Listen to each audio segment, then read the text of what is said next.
તો હરે કૃષ્ણ બધાનું સ્વાગત છે ઇસ્કોન મેંગલુરુ શ્રી શ્રી રાધા ગોવિંદ ટેમ્પલ ખુલ્લાઈના આ લેવલ 1 કોર્સમાં જે 18 અધ્યાય શીખશું આપણે 18 દિવસમાં આ કોર્સ ગ્રેસ નામ સદાસ પ્રભુ જે આપણા ટેમ્પલના પ્રેસિડેન્ટ છે એના ગાઈડન્સમાં ચાલી રહ્યું છે અને મારું નામ દિવાલ છે અને આજે આપણે 7th અધ્યાય આજે 7th ચેપ્ટર જવાના છે 7મો અધ્યાય સો કોને કોને યાદ છે પેલાના 6 ચેપ્ટર્સ જે પેલા કર્મયોગના જે પેલો ભાગ હતો આખો કર્મયોગનો હતો આજથી આપણે ભક્તિ યોગના ચેપ્ટર્સ જોશું તો પહેલેથી 6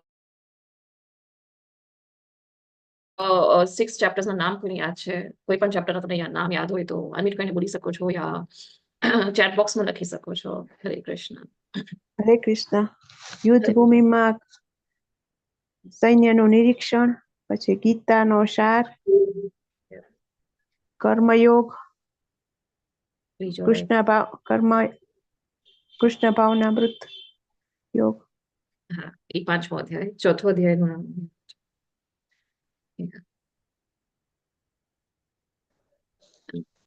ગઈકાલે આપણે કયો ચેપ્ટર જોયો તમે બુકમાંથી પણ વાંચ્યા એમ કહી શકો છો ચેટ બોક્સમાં લખી શકો છો અનમ્યુટ કરીને યસ ઓકે તો જે માતાજી કીધું પેલો અધ્યાય અર્જુનનો વિષાદ યોગ ને સૈન્યનું નિરીક્ષણ યુદ્ધભૂમિનો સૈન્યનું નિરીક્ષણ સેકન્ડ હતો ગીતાનો સાર થર્ડ કર્મયોગ દિવ્ય જ્ઞાન ચોથો. દિવ્ય જ્ઞાન અધ્યાય માતાજી ગઈકાલનો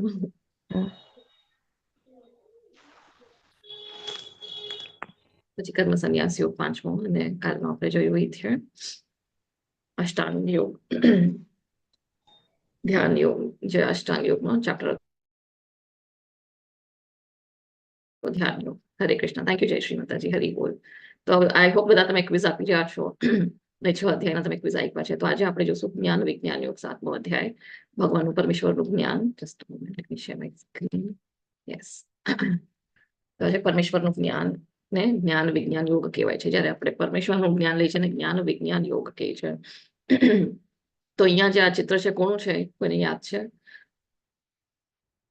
આ કયા વિષ્ણુ છે કારણો દક્ષાય વિષ્ણુ. કારણ દક્ષા વિષ્ણુ હરે કૃષ્ણ હરિ બોલ થેન્ક યુ માતાજી તો કારણ દક્ષા વિષ્ણુ એટલે મહાવિષ્ણુ પણ કહેવાય છે તો કારણ દક્ષા વિષ્ણુ છે કારણના સાગરમાં કે કારોના કારણ છે કારણ દક્ષા વિષ્ણુ બ્રહ્મ સંહિતામાં જે પેલો શ્લોક આવે છે બ્રહ્માજી કહે છે કે ઈશ્વર પરમ કૃષ્ણ સચ્ચિદ આનંદ વિગ્રહ આદિ ગોવિંદ સર્વ કારણ એટલે સર્વ કારણનો જે કારણ છે એ કોણ છે કારણ દક્ષ વિષ્ણુ છે એ ગોવિંદા છે આ ગોવિંદમ આદિ પુરુષમ તમ અહમ ભજામી એટલે જે ગોવિંદા છે એ પરમ પુરુષ છે ગોવિંદા કોણ છે એટલે કૃષ્ણને પણ ગોવિંદા કહે છે તો એ ગોવિંદા જે છે એ આદિ પુરુષ છે અને એ બધા કારણોના કારણ છે તો આ કારના સાગરમાં કર્ણો દક્ષ વિષ્ણુ વિરાજમાન છે અને જ્યારે એ શ્વાસ છોડે છે તો ત્યારે હજારો ને કરોડો બ્રહ્માંડ નિર્માણ થાય છે તો તમે અહીંયા બધા નાના નાના બબલ્સ જોશો ગોલ જે છે જે બધા બબલ્સ છે એ જ્યારે એ શ્વાસ છોડે છે તો એમાંથી બધા બ્રહ્માંડ નીકળે છે અને હરેક બ્રહ્માંડના અંદર આપણો એક આ બ્રહ્માંડ છે પણ એવા ઘણા બ્રહ્માંડો છે જગતમાં તો આ દરેક બ્રહ્માંડમાં જે તમને અંદર દેખાય છે હજી એક વિષ્ણુજી વિરાજમાન છે એ કયા વિષ્ણુજી છે તમને આ ફોટામાં દેખાતા હશે અંદર નારાયણનો જે સ્વરૂપ છે એ કયા વિષ્ણુજી છે લક્ષ્મીજી એમના કમળચરણમાં એમની સેવા કરી રહ્યા છે અનંત શેષ છે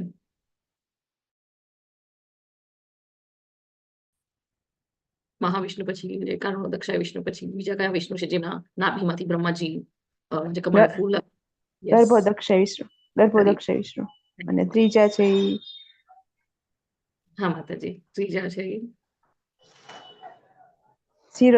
ક્ષીરોદક્ષ વિષ્ણુ હરિ બોલ ક્ષીરોદક્ષ વિષ્ણુ તો ગર્ભોદક્ષ વિષ્ણુ હરેક બ્રહ્માંડમાં એક ગર્ભોદક્ષ વિષ્ણુ હોય છે તો એ એક ગર્ભોદક્ષ વિષ્ણુ એમના નાભીમાંથી કમળનો ફૂલ આવે છે અને એમાં બ્રહ્માજી વિરાજમાન હોય છે તો એ બ્રહ્માજી નું એ લોક છે એ બ્રહ્મલોક છે અને બધા જે 14 લોક છે આપણે બ્રહ્મલોક થી લઈને પાતાળ લોક સુધી એ બધા એમના જે ડાળકી છે કમળની એમાં બધું આવી જાય છે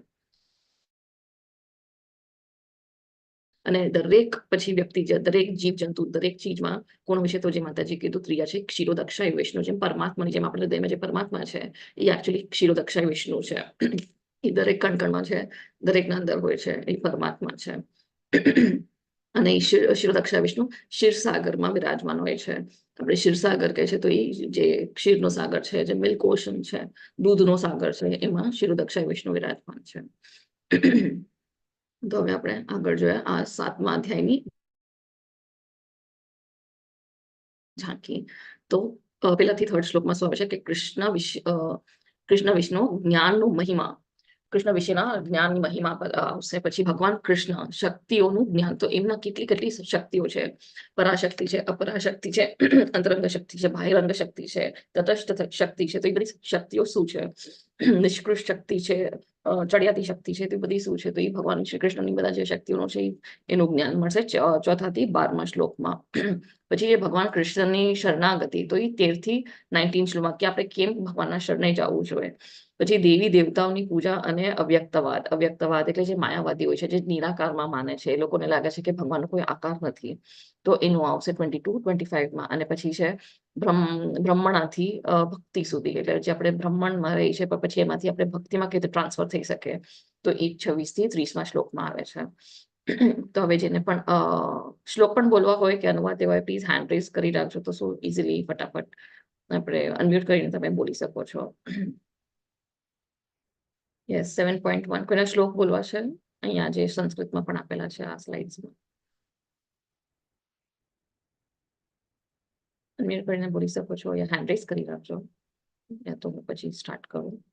યસ, જય શ્રી માતાજી, હરે કૃષ્ણ. હરે કૃષ્ણ. મય્યાસક્ત મનાઃ પાર્થ યોગમ યુજન મંદાશ્રયઃ અસંશયમ સમગ્રમ મામ યથા યજ્ઞાયસ્યસી તચ્છ શૃણુ.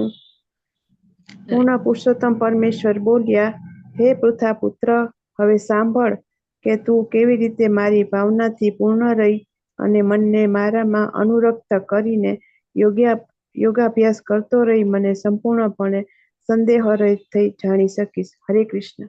હરે કૃષ્ણ. થેન્ક યુ માતાજી, હરી બોલ. તો આ પહેલો શ્લોક છે, કોણ કહે છે? ભગવાન કહે છે, શ્રી ભગવાન ઉવાચ. તો જ્યારે પણ આપણે શ્લોક માતાજી બોલતા હોય તો ત્યારે આપણે યાદ રાખવાનું છે કે અગર શ્રી ભગવાન ઉવાચ છે તો એ પેલા બોલવાનું છે, અને અર્જુન ઉવાચ હોય તો અર્જુન. તો અહીંયા ભગવાન શું કહે છે કે મૈયા સક્ત મના પાર્થ, કે મૈયા સક્ત, કે તું મારું ચિંતન કર, તું મને જયારે હૃદયમાં રાખીશ, મારાથી આસક્ત રહીશ, તો ત્યારે પૂર્ણ પુરુષોત્તમ અહીંયા કહે છે કે પૂર્ણ પુરુષોત્તમ, કારણ કે આપણે જોયું સર્વ કારણોના કારણ છે, એટલે પૂર્ણ પુરુષોત્તમ છે, એ આદિ પુરુષ છે અને સંપૂર્ણ રીતે કમ્પ્લીટ છે. તો એ કહે છે કે પ્રથાપુત્ર. તો અહીંયા પ્રથાપુત્ર કેમ કહે છે, કોઈને ખબર છે? પ્રથાપુત્ર એટલે શું છે અને કેમ કહે છે પ્રથાપુત્ર?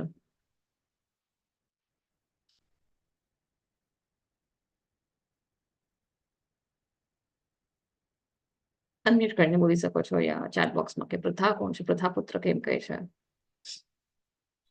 કુંતી માતાના પુત્ર છે ને એટલે પૃથાપુત્રી. કુંતી માતા પૃથાપુત્રી હતા. એમનું નામ પ્રથા હતું. યસ, કુંતી માતાનું નામ પ્રથા હતું. એટલે ભગવાન ત્યારે પાર્થ કહે છે, પાર્થ એટલે પ્રથાનો પુત્ર.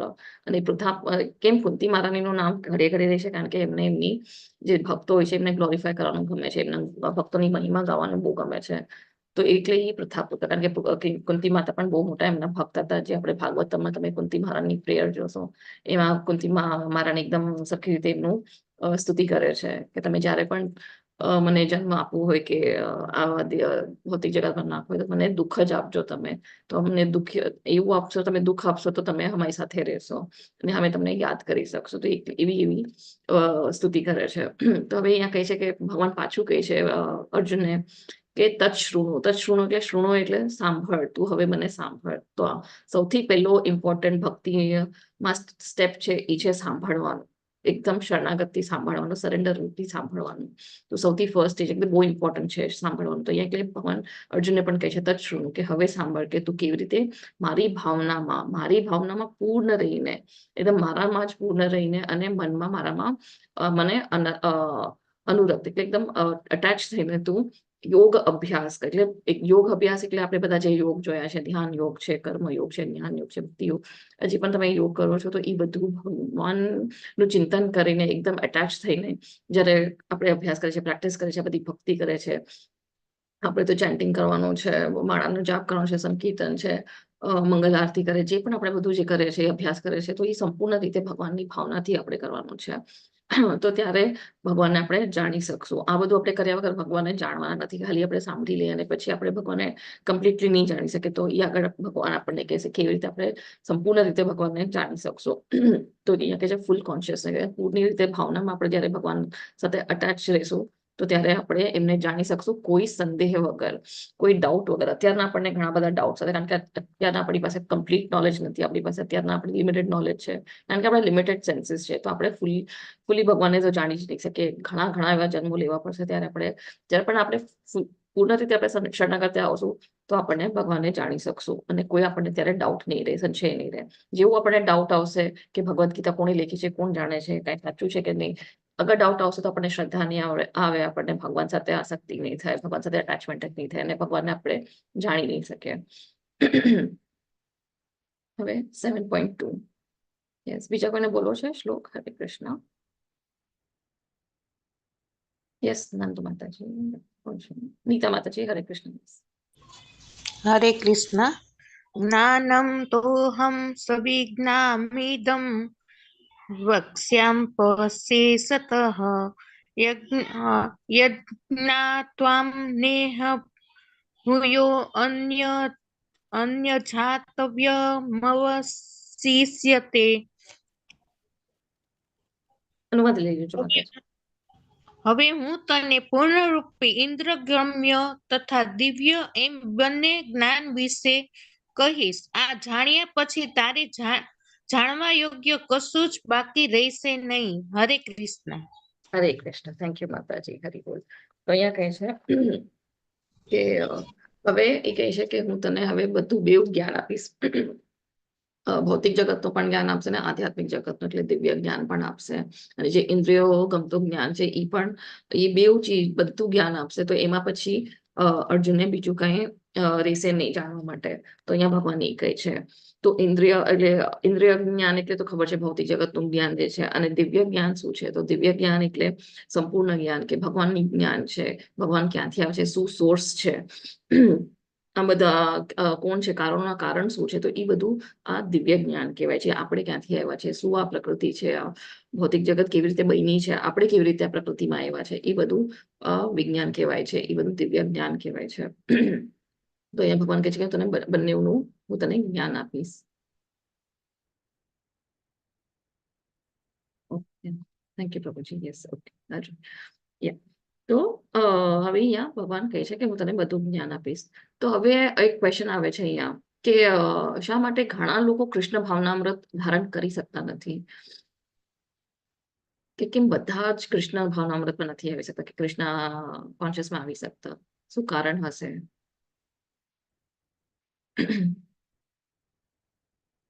આપણે બધા ચેપ્ટર્સ આપણે અત્યાર સુધી જોયા, તો શું અડચણ છે કે આપણે કૃષ્ણ ભાવનામૃતમાં નથી આવી શકતા?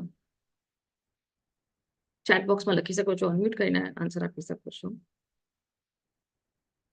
વિશ્વાસનો અભાવ યસ, અને ભૌતિક વસ્તુઓને લાલસા, હરી બોલ, નિયમ રાખવાનો ડર, હરી બોલ. યસ, ભૂલ થવાની શક્યતા હોય એટલે માણસ બંધનમાં રહેવા નથી માંગતું. અને જવાબદારીઓ પણ ઘણી વખત આ જ વસ્તુને નિગ્લેક્ટ કરવા માટે પ્રેરે છે કે બધું થવું જરૂરી છે, ખાલી ભક્તિ માટે ટાઈમ નહીં કાઢીએ તો ચાલશે, એવી એક માનસિકતા છે. હરી બોલ, બહુ મુશ્કેલ પણ. યસ, કોની પાસે time? Hare Krishna. Thank you so much માતાજી. ઘણા બધા પોઈન્ટ્સ તમે એકદમ પરફેક્ટ કીધા છે કે યસ, કોઈને ટાઈમ નથી, શ્રદ્ધા નથી, ફેથ નથી, અને આપણે જે ભૌતિક જગતના ત્રણે ઓલા ગુણમાં જે ફસાયેલા છે એના લીધે આપણે કૃષ્ણ ભાવનામૃતમાં આવી નથી શકતા. અને બધા આપણે જે ચેલેન્જીસ આવે છે એમાં આપણને લાગે છે આ બધું ઇમ્પોર્ટન્ટ છે, આ સ્પિરિચ્યુઅલ જે છે, કૃષ્ણ ભગવાન ભક્તિ કરવાનું ઇમ્પોર્ટન્ટ નથી. એ જ આપણી બધાની માનસિકતા છે, એટલે આગળ વધી નથી શકતા. નહીતર આપણા ક્લાસમાં તમે જોયું કે સ્ટાર્ટિંગમાં ફર્સ્ટ ડેમાં એટલા બધા જોડાણા હતા, પણ પછી ધીરે ધીરે બધા છૂટતા જાય છે અને ઓછા થાય છે. તો આપણે જોઈએ તો આ 7.3 નો શ્લોક છે. મનુષ્યાનામ સહસ્રેષુ કશ્ચિદ યતતિ સિદ્ધયે યતતામ અપી સિદ્ધાનામ કશ્ચિન મામ વેતિ તત્વતઃ. યસ, અનુવાદ. યસ, જય શ્રી માતાજી. હરે કૃષ્ણ. હરે કૃષ્ણ. યસ માતાજી. હજારો મનુષ્યોમાંથી કોઈ એક સિદ્ધિ પામવા પ્રયત્ન કરે છે અને આ પ્રમાણે સિદ્ધિ પ્રાપ્ત કરનારામાંથી ભાગ્યે જ કોઈ એક મને વાસ્તવમાં જાણે છે. હરે કૃષ્ણ. હરે કૃષ્ણ. તો હવે અહીંયા એક રાઈટ હેન્ડ સાઈડમાં પિક્ચર આપ્યો છે. શેનો પિક્ચર છે કોઈ કહેશે? ચેટ બોક્સમાં લખી શકો છો, અનમ્યુટ કરીને કહી શકો છો. શેનો પિક્ચર દેખાય છે તમને રાઈટ હેન્ડ સાઈડમાં? શું દેખાય છે? મેરેથોન દોડ. Yes, marathon race. યસ. તો આ તમે બધા જોયું હશે, ટીવીમાં જોયું હશે કે તમારા શહેરમાં થતું હશે કે હજારો લોકો આવે છે દોડવા માટે. પણ કેટલા નંબર 1 માં આવે છે, કેટલા રેસ પૂરી કરી શકે છે અને કેટલા અને એક જ જણ ફર્સ્ટ આવી શકશે. તો હજારો 10,000 લોકો તો પાર્ટ લે છે. કેમ આજકાલ તો બધા એમ જ પાર્ટ લે છે કે ઓ ચલો એક આ ટ્રેન્ડ બની ગયો છે ફોટો ખેંચવા માટે, સેલ્ફી ખેંચવા માટે, ટી શર્ટ માટે. એવા બધા લોકો ખાલી પ્રેક્ટિસ તો હોય ને આમ જ આવી જાય છે એક ટ્રેન્ડ કારણ કે ઓ વી રેન મેરેથોન મેં મેરેથોનમાં ભાગ્યા. પછી રેસ કમ્પ્લીટ કરી કે નહીં કોઈને ખબર નથી. ખાલી આપણને ખબર છે કે ફર્સ્ટ, સેકન્ડ, થર્ડ કોણ આવ્યું છે એના ફોટા આવી જાય છે. તો એવા ઘણા આવી રીતે જ ભક્તિમાં પણ ઘણા હજારો લોકો આવે છે ભક્તિમાં. પણ એમાંથી પરફેક્શન કોને મળે છે? એમાં પરફેક્શન એટલે જે રેસ કોણ પહોંચી શકે છે? તો અમુક લોકો પહોંચી શકે છે. કોને સિદ્ધિ મળે છે?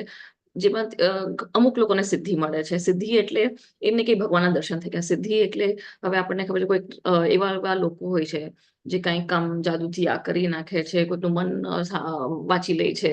એવી બધી ઘણી સિદ્ધિઓ હોય છે તો એને સિદ્ધિ કહેવાય છે. ચમત્કાર થઈ જાય છે પણ એ કઈ ભગવાન નથી હોતા. એ સિદ્ધિઓનો એ લોકો મિસયુઝ કરીને કહે છે કે અમે જ ભગવાન છે, પણ એકચ્યુઅલી સિદ્ધિઓ હોય છે કારણ કે લોકોએ તપસ્યા આવી કરી હશે જેનાથી જેમ હિરણ્યકશિપુ હતો એને સિદ્ધિ મળી કે એને બ્રહ્માજીથી વરદાન લીધું કે મને આવી રીતે મારી નહીં શકે.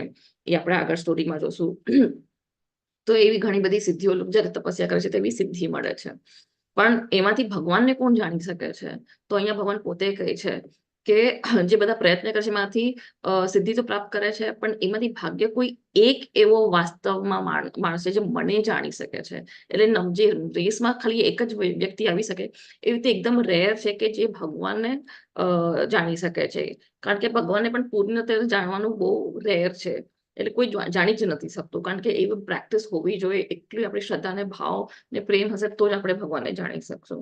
તો આવી રીતે ભક્તિ છે કે તમે કેમ તમે આ રેસમાં ભક્તિ કેમ તમે કરી રહ્યા છો? તમને ખબર જ નથી કે ભગવાન કોણ છે તો એ ભક્તિનો મતલબ જ નથી. કે શેની ભક્તિ કરી રહ્યા છે, શેના માટે યજ્ઞ કરી રહ્યા છે, શેના માટે તપસ્યા કરી રહ્યા છો, શેના માટે દાન કરી રહ્યા છો. એ અગર નોલેજ નથી તો એ અપૂર્ણ છે.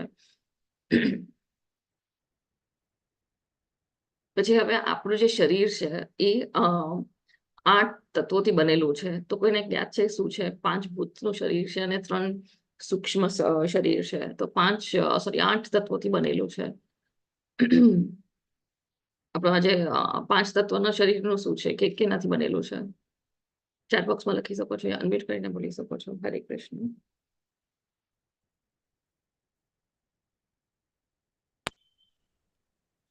યસ, હરે કૃષ્ણ.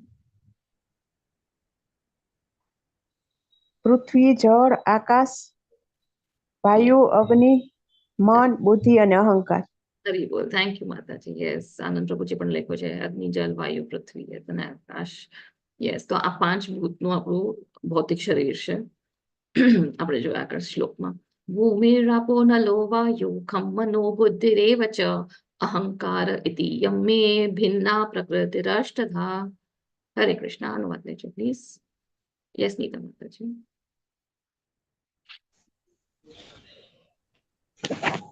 પૃથ્વી, જળ, અગ્નિ, વાયુ, આકાશ, મન, બુદ્ધિ તથા અહંકાર એ 8 મારી વિભિન્ન ભૌતિક શક્તિઓ છે. હરે કૃષ્ણ.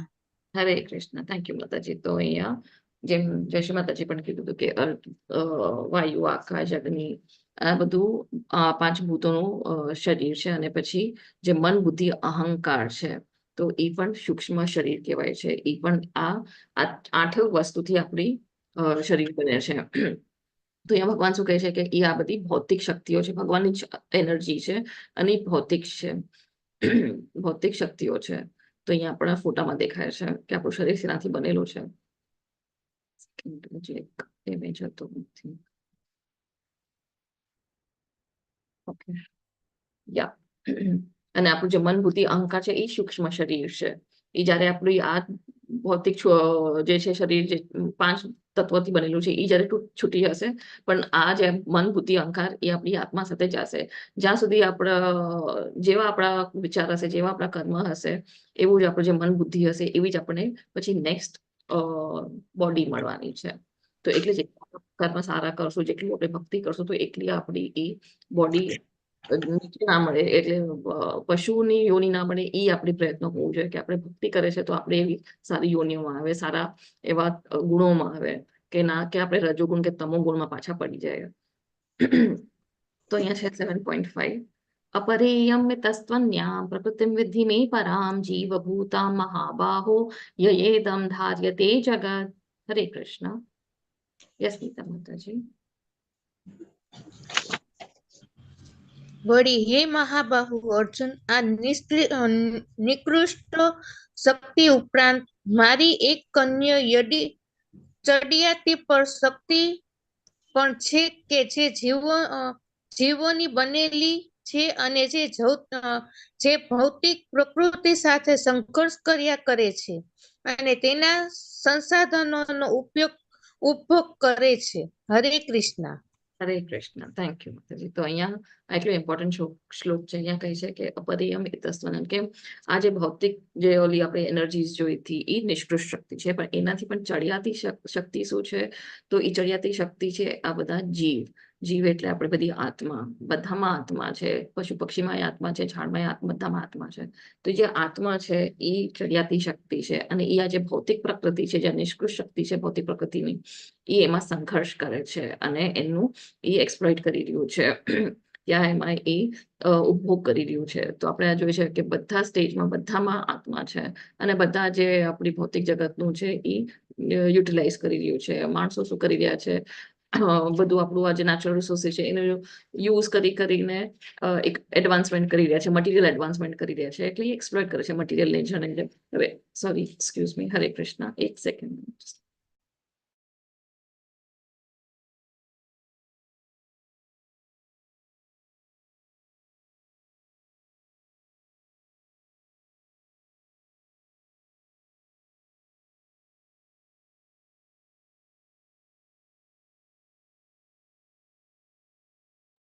હરે કૃષ્ણ. સર તો અહીંયા આપણે જેમ મનુષ્ય શું કરે છે, હવે વોટર પોલ્યુશન થઈ ગયું છે, એર પોલ્યુશન થઈ ગયું, બધે લેન્ડ પોલ્યુશન થઈ ગયું છે આટલું, તો આપણે બધું એકદમ એક્સપ્લોઇટ કરી રહ્યા છે આપણે મટીરિયલ નેચરને, પ્રકૃતિને છે. તો અને આપણે એમાં બંધાયેલા છે ને ફસાયેલા છે ને સંકળાયેલા છે. તો અહીંયા ભગવાન જ કહી દે પ્રકૃતિ પણ એમની નિષ્કૃષ્ટ શક્તિ છે. હવે 7.6 एतद् योनीनि भूतानि सर्वानीत्युपधारय अहं कृत्स्नस्य जगतः प्रभव प्रलयस्तथा. Yes, अनुवाद है.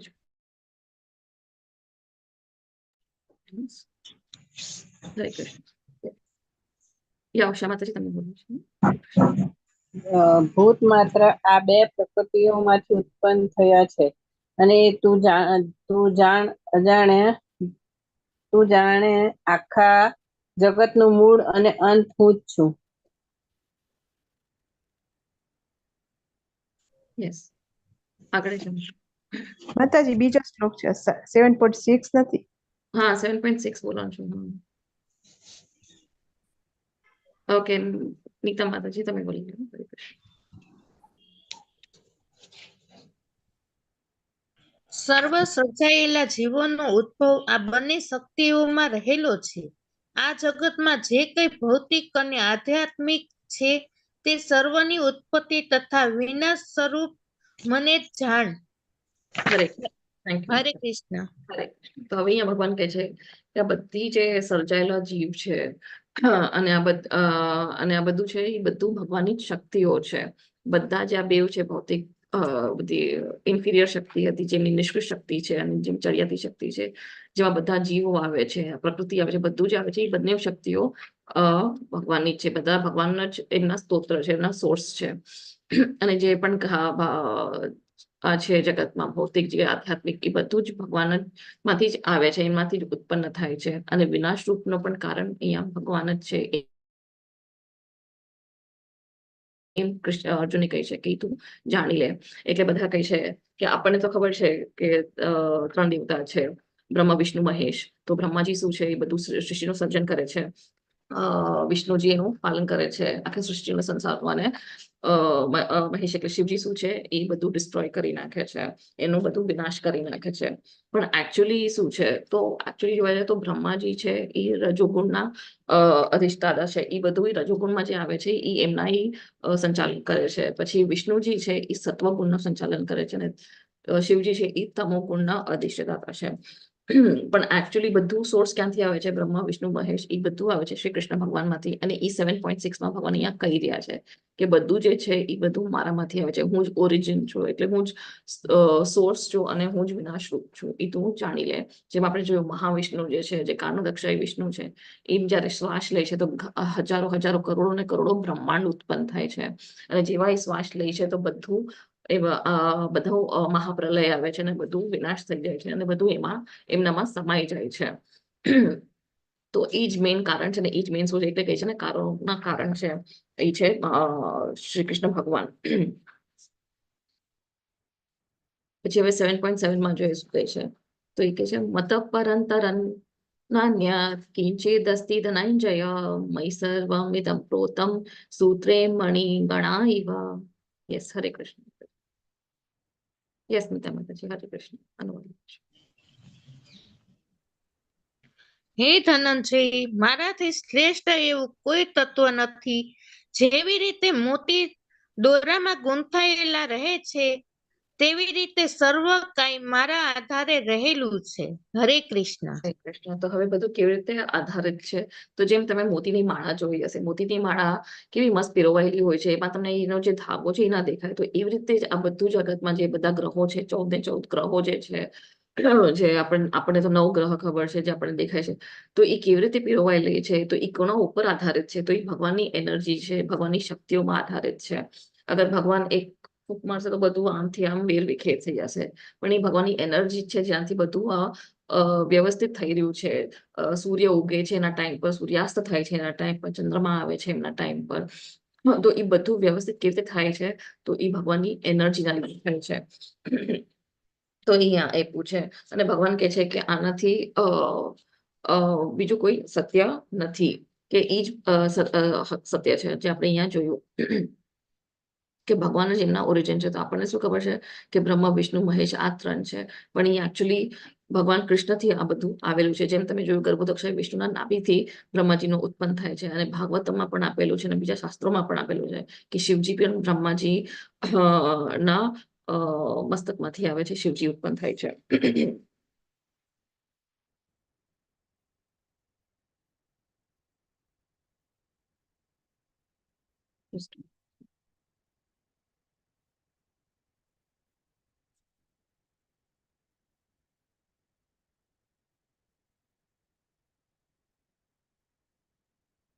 હવે 7.8 રસોહમ અપ્સુ કૌંતેય પ્રભાસ્મિ શશિ સૂર્યયોઃ પ્રણવ સર્વ વેદેષુ શબ્દ કે પૌરુષમ નૃષુ.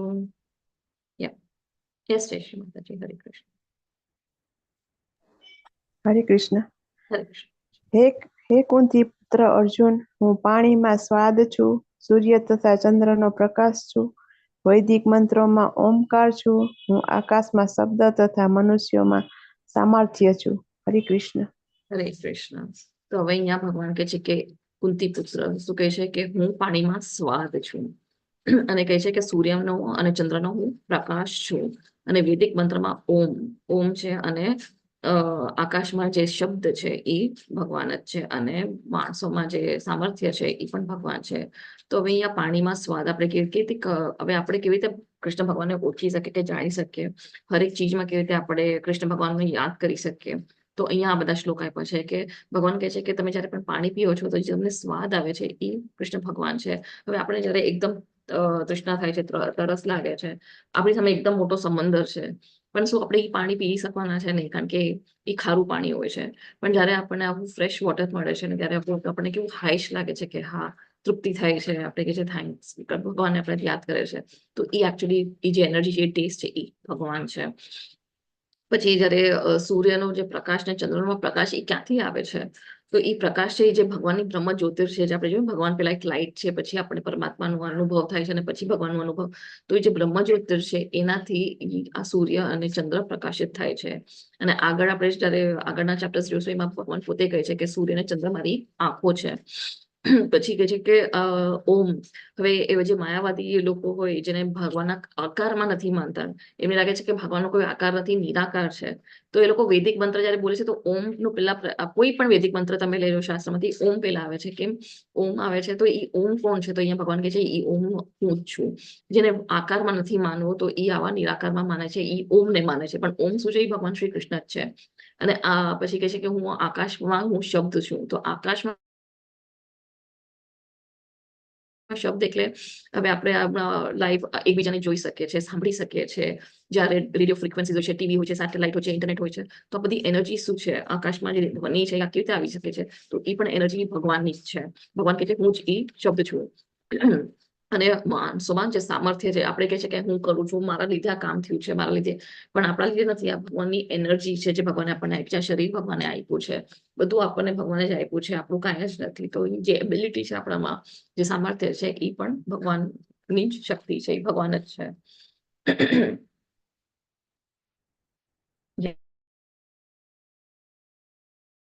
તો આપણે ડિસ્કસ કર્યો અહીંયા કે કૃષ્ણ કેમ ટેસ્ટનું કહે છે પાણીમાં.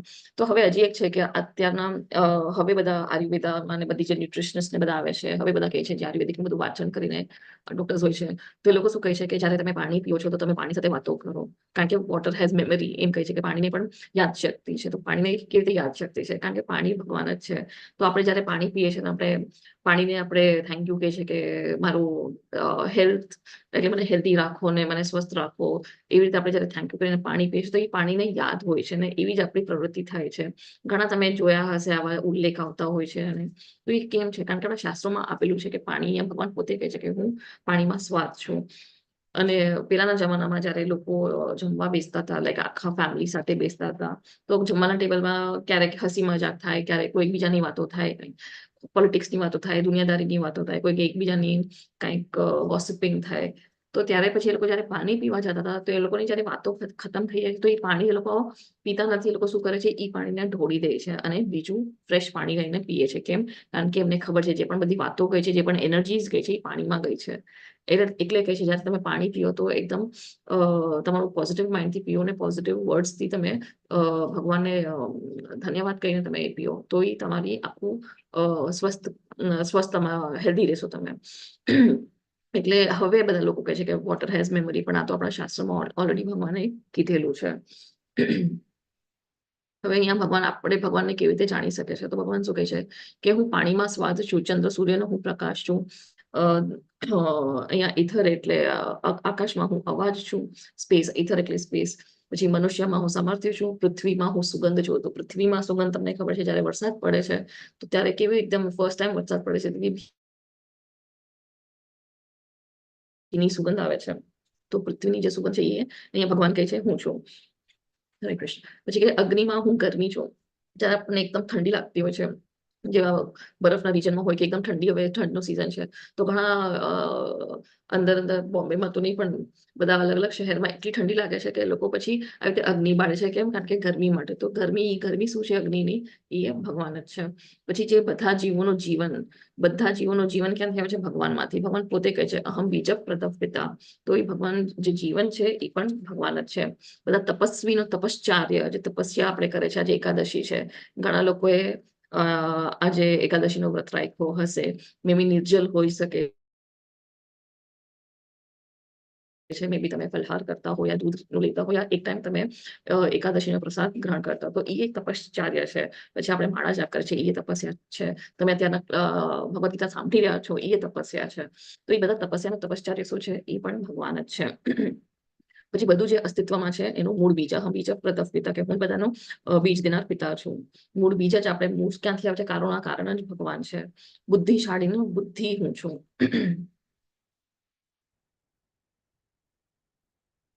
યસ, હરી બોલ. જય શ્રી માતાજી. પણ આજે ફાસ્ટ ટ્રાય કરે. હરી બોલ. થેન્ક યુ માતાજી. યસ.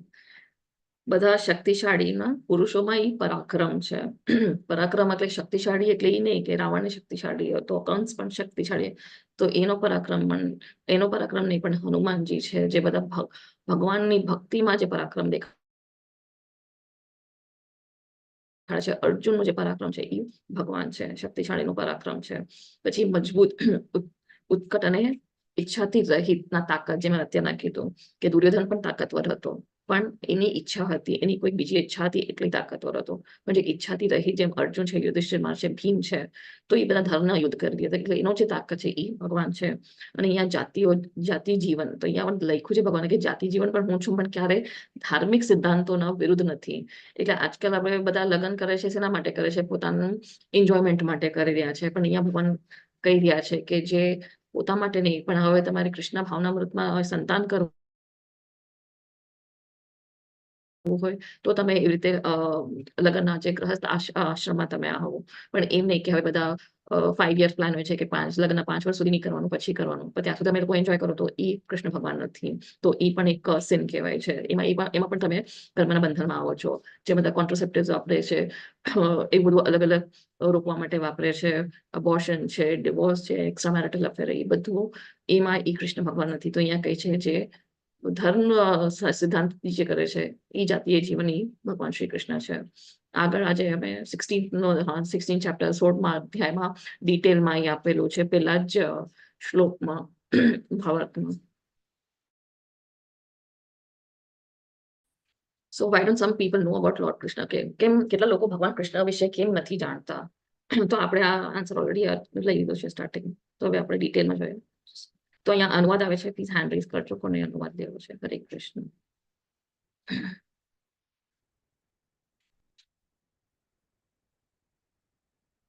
યસ, અનુવાદ કરી લેવા હોય તો પ્લીઝ અનમ્યુટ કરજો, યા હેન્ડ રેઝ કરજો. યસ, દેવાંગી માતાજી, હરે કૃષ્ણ. તું જાણી લે કે સર્વભાવ પછી તે સત્વગુણી હોય, રજોગુણ હોય કે તે તમોગુણી હોય, તે બધા જ મારી શક્તિ દ્વારા પ્રગટ થયેલા છે. એક રીતે હું સર્વ કાંઈ છું, પરંતુ સ્વતંત્ર છું. હું ભૌતિક પ્રકૃતિના ગુણોને આધીન નથી, બલકે તેઓ મારે માટે આધીન છે. હરે કૃષ્ણ. યસ, બીજું પણ લઈ લેજો માતાજી, 13મો પણ. 3 ગુણ સત્વ, રજ તથા તમ દ્વારા મોહ પામેલું આ સમગ્ર જગત ગુણાતીત તથા અવિનાશી એવા મને જાણતું નથી. હરે કૃષ્ણ. હરે કૃષ્ણ. થેન્ક યુ માતાજી. તો અહીંયા કહે છે કે આ બધું જે છે રજોગુણ, તમોગુણ અને સત્વગુણ, આ તમે જોયું છે અહીંયા કૃષ્ણ ભગવાનની જે 3 માયાદેવી છે, જે માયાના 3 ગુણો છે, તો એ ભગવાનની જ શક્તિ છે. અને એ માયા પણ પોતાના રીતે કઈ નહીં કરી શકે જ્યાં સુધી ભગવાન એને આદેશ નહીં આપે, તો એ પણ કામ નહીં કરી શકે. તો આપણે પણ જ્યાં સુધી ભગવાન આપણને પરમિશન નથી આપતા, આપણે કોઈ પણ કામ કરી શકતા નથી. તો અહીંયા ભગવાન એ જ કહે છે કે આ બધી મારી શક્તિ દ્વારા પ્રગટ થાય છે, આ 3 ગુણો પણ. અને આ બધું જે પણ થઈ રહ્યું છે આખા જગતમાં, એ પણ ભગવાન દ્વારા થાય છે. તો ભગવાન એમના નિયંત્રક છે, પણ તો એ ભગવાન સ્વતંત્ર છે, કારણ કે ભગવાન કઈ આ ગુણોના આધીન નથી. જેમ આપણે માયાના અંદર આવે છે, પણ ભગવાનને કોઈ માયા નથી લાગતી. બધા કહે છે કે કૃષ્ણ ભગવાનને શ્રાપ લાગ્યો હતો, રામજીને શ્રાપ લાગ્યો હતો, એટલે એમને આ બધી યાતના ભોગવવી પડી નહીં. પણ એ તો ગુણાતીત છે, ભગવાનની જ આ બધી શક્તિ છે, ભગવાનને થોડી બધું એનું અસર થવાનું છે. તો અહીંયા ભગવાન પોતે કહે છે કે હું આ ગુણોથી એમના આધીન નથી, અને બલ્કિ એ મારા આધીન છે. તો માયા બધી 3 ભગવાનની આધીન છે, અને આપણે માયાના અંડર ઇન્ફ્લુઅન્સમાં આવે છે, ભગવાન નથી આવી રહ્યા. પછી અહીંયા કહે છે કે 3 ગુણો સત્વ, રજ અને તમ દ્વારા મોહ પામેલું આ સમગ્ર જગત, કારણ કે આપણે બધા મોહમાં છે. ભગવાન આપણા માયાના 3 ગુણોમાં આપણે ફસાયેલા છે, એટલે આપણે ભગવાનને જાણી શકતા નથી કે એ અવિનાશી છે અને ગુણાતીત છે, કારણ કે આપણે મોહગ્રસ્ત છે અત્યારના, એટલે આપણે એ જાણી નથી શકતા. બધા શું કહે છે કે કૃષ્ણ ભગવાન એક મનુષ્ય હતા, એ આવ્યા હતા, એમના અંદર કાળ ઘૂસી ગયો, એટલે આ ભગવદ્ ગીતા બોલાણી. પણ એકચ્યુઅલી અહીંયા ભગવાન પોતે કહે છે કે હું અજન છું, હું ગુણાતીત છું અને અવિનાશી છું, એમનો કોઈ દિવસ નાશ નથી થવાનો. બધા કહે છે કે કૃષ્ણ ભગવાનનો જન્મ થયો તો એની મૃત્યુ થઈ હતી, પણ એકચ્યુઅલી કૃષ્ણ ભગવાન પ્રકટ થાય છે. આપણે જોયું તો 4થા અધ્યાયમાં સ્વજામ્યહમ, કે હું અવતારું છું, હું આવું છું. તો એ અજન્મ છે. હવે આપણે માયાના આમાંથી કેવી રીતે નીકળી શકે છે, પકડમાંથી બહાર કેવી રીતે નીકળી શકે છે? આપણે શું કરી શકીએ કે ભગવાનના જે 3 માયા જે છે, જેટલી સ્ટ્રોંગ છે, 3 ગુણો છે, એનાથી આપણે કેવી રીતે બહાર નીકળી શકે છે. હરે કૃષ્ણ.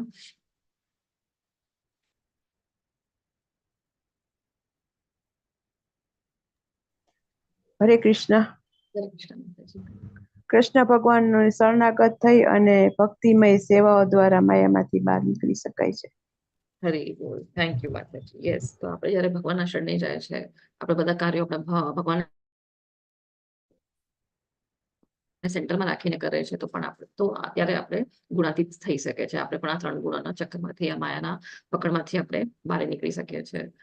પછી અહીંયા 7.14 દૈવી એષા ગુણમયી મમ માયા દુરત્યયા મામેવ ય પ્રપદ્યન્તે માયામ એતામ તરન્તિ તે. યસ નીતા માતાજી. હરે કૃષ્ણ. ભૌતિક પ્રકૃતિના 3 ગુણોની બનેલી મારી આ દેવી માયાને જીતવી અત્યંત દુષ્કર છે, પરંતુ જેઓ મને શરણાગત થઈ જાય છે તેઓ તેને સરળતાથી પાર કરી જાય છે. હરે કૃષ્ણ. જય શ્રી માતાજી કેવી રીતે કીધું કે આપણે જયારે શરણે જાય છે, તો અહીંયા ભગવાન પોતે કહે છે કે આ મારી દિવ્ય શક્તિ છે. તો માયા પણ એની દિવ્ય શક્તિ છે. આપણે દુર્ગા માતાને પણ પૂછતા હશો તો એ કોણ છે? એ માયા દેવી છે, પણ એ પણ દિવ્ય છે.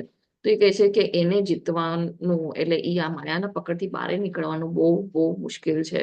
પણ જયારે આપણે ભગવાનના શરણે જાય છે, તો આપણે સરળથી પાર કરી જાય છે.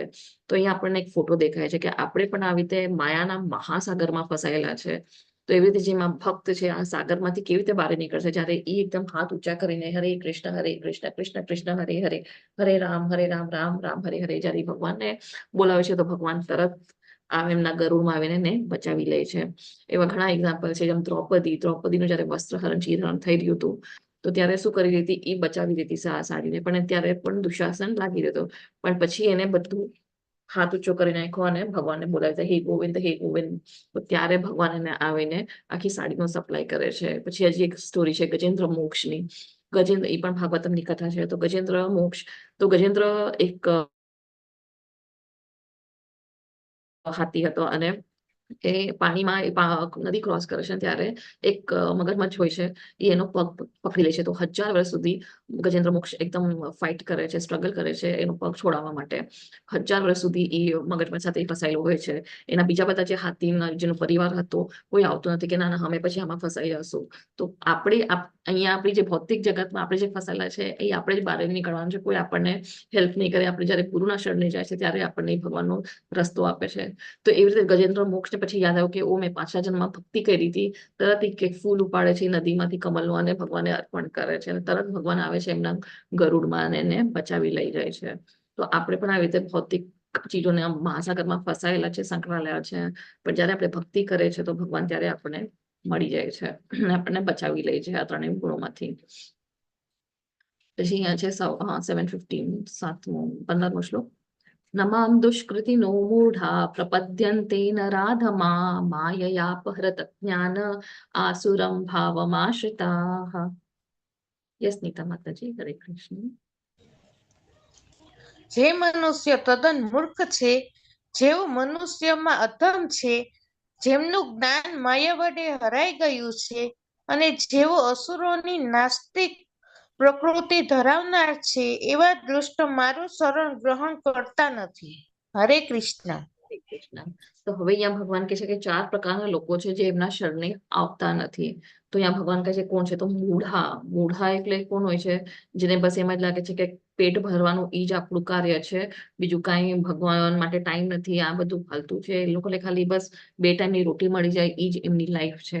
તો એવા લોકોને ભગવાન કહે છે મૂઢા. પછી બીજા છે નરાધમા એટલે સૌથી નીચી જાતના, કે જે ગંદાથી ગંદા કામ કરતા હોય, જેમાં ટેરરિઝમ છે, ચોર ચકારી છે, બીજાને હેરાન કરે, મારે, દારૂ પીએ, નશો કરે, નોનવેજ ખાય, ગૌ હત્યા કરે, એ બધા નરાધમા કહેવાય છે. કારણ કે એ બધા શાસ્ત્રના ખિલાફ આ બધા કામ કરી રહ્યા છે. તો એકદમ નીચે પડેલા હોય છે એવા લોકો. તો એ લોકો પણ ભગવાનના શરણે આવતા નથી. પછી બીજા છે માયા પહરત જ્ઞાન. માયા પહરત જ્ઞાન એટલે એ લોકો જ્ઞાની તો છે, એકદમ ઇન્ટેલિજન્ટ તો છે, બુદ્ધિ છે એ લોકોને, પણ એ લોકોની એ જે જ્ઞાન છે એ એમનું માયાના લીધે એ ઓલી થઈ ગઈ છે, દૂષિત થઈ ગઈ છે. તો આમાં એક્ઝામ્પલ્સ આવે જેમ કે સાયન્ટિસ્ટ હોય, ડોક્ટર્સ હોય, ફિલોસોફર્સ હોય, ટીચર્સ હોય, પોએટ્સ હોય, એ લોકો બધું કવિતા લખે છે, બધું સારું કામ કરે છે. એમ તમે જોવા જાવ તો સારા કામ કરે છે. ડોક્ટર્સ લોકો બીજાના હેલ્થ માટે કામ કરે છે, બીજાનું જીવન બચાવે છે, જીવન બચાવે છે. સાયન્ટિસ્ટ લોકો ઘણી બધી આવી રીતે ઇન્વેન્શન કરે છે, નવી નવી દવાઓ ઇન્વેન્ટ કરે છે. ફિલોસોફર્સ છે, ઘણી ઘણી સારી સારી ફિલોસોફી કહે છે કે આપણે કેવી રીતે લાઈફ જીવવાનું. એવા બધા આજકાલ તો ડિપ્રેશન માટે બધા ડોક્ટર્સ હોય છે, સાયકોલોજીસ્ટ હોય છે, સાયકેટ્રિસ્ટ હોય છે. તો એ બધું સારું કામ કરશે, બીજાનું ઉદ્ધાર કરવા માટે કામ કરશે. પણ એ લોકોનું જ્ઞાનમાં શું છે, એ લોકોનું આત્મ સાક્ષાત્કારી જ્ઞાન નથી. ભગવાન માટે એ લોકોને કોઈ શ્રદ્ધા નથી, કોઈ ભગવાનમાં વિશ્વાસ નથી. એ લોકો સાયન્સ ઉપર વિશ્વાસ રાખે છે. એ લોકોને ભૌતિક એમને લાગે છે આ જ દુનિયા છે, આ જ લાઈફ છે, બીજું કઈ છે નહીં. આના ઉપર કઈ કંટ્રોલર નથી, કોઈ પાવર નથી. આપણે જ છે, આપણે આવ્યા છે જીવનમાં, આપણે જીવન જીવવાનું છે અને એન્જોય કરવાનું છે. તો આવી એ લોકોના જ્ઞાન આવી રીતે દૂષિત થયેલા હોય છે. એ લોકોને ભગવાનનું જ્ઞાન નથી હોતું. એ લોકો અંધકારમાં હોય છે. અને એ લોકોને જ્ઞાન હોય છે તો એ લોકોને અભિમાન પણ હોય છે જ્ઞાનનો, કે હું તો ડોક્ટર છું, હું તો સીએ છું, હું તો સાયન્ટિસ્ટ છું. આ બીજા બધા લોકો જેને કાંઈ ખબર નથી, એ લોકો બધા બેવકૂફ છે ને મૂર્ખ છે. અને એ લોકોને એક આનંદ મળે છે કે જે આ બધું એ લોકો પ્રોફેશનમાં આવે છે, પૈસા કમાવે છે, સારો સ્ટેટસ સિમ્બલ થઈ જાય છે, એક ઘમંડ આવી જાય છે, આરેગન્સ આવી છે. તો એ પણ આ માયાના લીધે થાય છે. તો એ લોકો પણ એમાં ફસાયેલા છે. ભલે એ લોકો સત્વગુણમાં પણ કહેવાય, કારણ કે સારું કામ કરે છે, પણ એમાં પણ ફસાઈ જાય છે, કારણ કે એક અભિમાન અને એક ખુશીનું જે લોકોને એક મળે છે, ઈચ્છા હોય છે. પછી આ છે, બીજા છે હા 3 થઈ. હવે છે આસુરિક પ્રવૃત્તિ. તો એ લોકોનો વિશ્વાસ જ નથી. ભગવદ્ ગીતા શું, ભાગવતમ શું, શાસ્ત્ર શું, ભગવાન કોણ, કાંઈ છે જ નહીં. આ બધું વ્યર્થની વાતો છે, મિથ્યાચારી વાતો છે. કોણ જોવા ગયું છે ભગવદ્ ગીતા લખેલી છે કે ભગવાનને બોલેલી છે? કોણે જોયું છે કે ભાગવતમ સાચેનું આ થયું છે, મહાભારત થયું છે, રામાયણ કોઈ માણસે લખીને કે આપણે ગાંડરની જેમ ફોલો કરે છે, એવા એને આસુરિક પ્રવૃત્તિ કહેવાય. જે ભગવાનનું નામ લેતા હોય ને એ લોકોને જે જેલસી થાય ભગવાનથી, જેમ આપણે વેકેશન ઇન્ડિયામાં જય શ્રી રામ કહો તમે, તો ઘણા લોકોને ગમતું નથી. તો એ બધા આસુરિક પ્રવૃત્તિના કહેવાય છે. એ લોકોને વિશ્વાસ જ નથી ભગવાન. તો આ 4 પ્રકારના લોકો છે જે ભગવાનના શરણે આવતા નથી અને ભગવાનનું શરણ ગ્રહણ પણ નથી કરી શકતા. તો હવે તમારા આપણા ઇતિહાસમાં કોઈ પણ તમે એક્ઝામ્પલ આપી શકો છો. ઓકે, અહીંયા ફોટામાં આવ્યું છે, તો તમે મને કહી શકો તો આ કઈ કેટેગરીમાં આવે? જે આવી રીતે મોટા આટલું બધું લગેજ લઈને જાય છે ગધેડા ઉપર. મોટા કેટેગરી, મૂર્ખની કેટેગરી. હા, મૂઢા. હરે કૃષ્ણ. યસ. પછી આ એક છે જેને વાવા મળી ગઈ ફિલ્ડમાં. એ કઈ સાયન્ટિસ્ટ હોઈ શકે, પ્રોફેસર હોઈ શકે, કઈ. તો આ કયા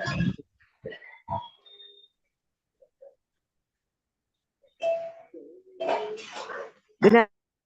મૂઢા કે માયા પરત જ્ઞાના કે નરાધમા કે આસુરિક? એને જ્ઞાની. બધા હા, માયા પરત જ્ઞાના એટલે માયાથી એનું જ્ઞાન દૂષિત થઈ ગયું છે. પછી અહીંયા છે જગાઈ મથાઈ. અગર કોઈને ખબર છે જગાઈ મથાઈની સ્ટોરી, તો જગાઈ મથાઈ ચૈતન્ય ચરિતામૃતમાં લીલા છે. તો જગાઈ મથાઈ જ્યારે ચૈતન્ય મહાપ્રભુ 500 વર્ષ પહેલા આવ્યા ત્યારે જગાઈ મથાઈની લીલા થઈ હતી. તો જગાઈ મથાઈ એકદમ નશો કરતા હતા, દારૂ પીતા હતા, બીજાને હેરાન કરતા હતા, બીજાના ઘરમાં અગ્નિ પેટાવીને બોટલો ફેંકે કે એવી રીતે ફેંકે કે બીજાનું ઘર અગ્નિથી સળગાવી દેતા હતા. અને જયારે ચીખો બધા ચીખે તો એ લોકોને મજા આવતી. એ લોકો હસતા હતા, બીજાના ઘરમાં પથ્થર મારે, પથ્થર ફેંકે. બધા લોકોને ઘણા હેરાન કર્યા છે. એકલા એ લોકો નીચલી જાતના છે, તો એ લોકો નરાધમામાં આવે છે.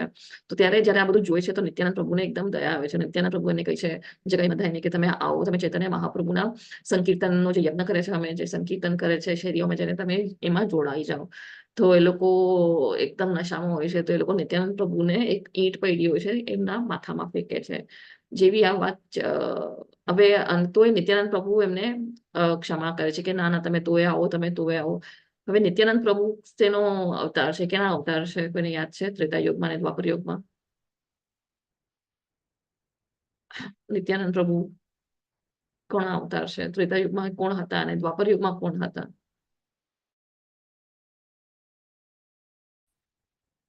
જે ચૈતન્ય મહાપ્રભુ સાથે આવ્યા છે. બલરામ નો અવતાર. Yes, બલરામ. દ્વાપર યુગ. અને ત્રેતા યુગમાં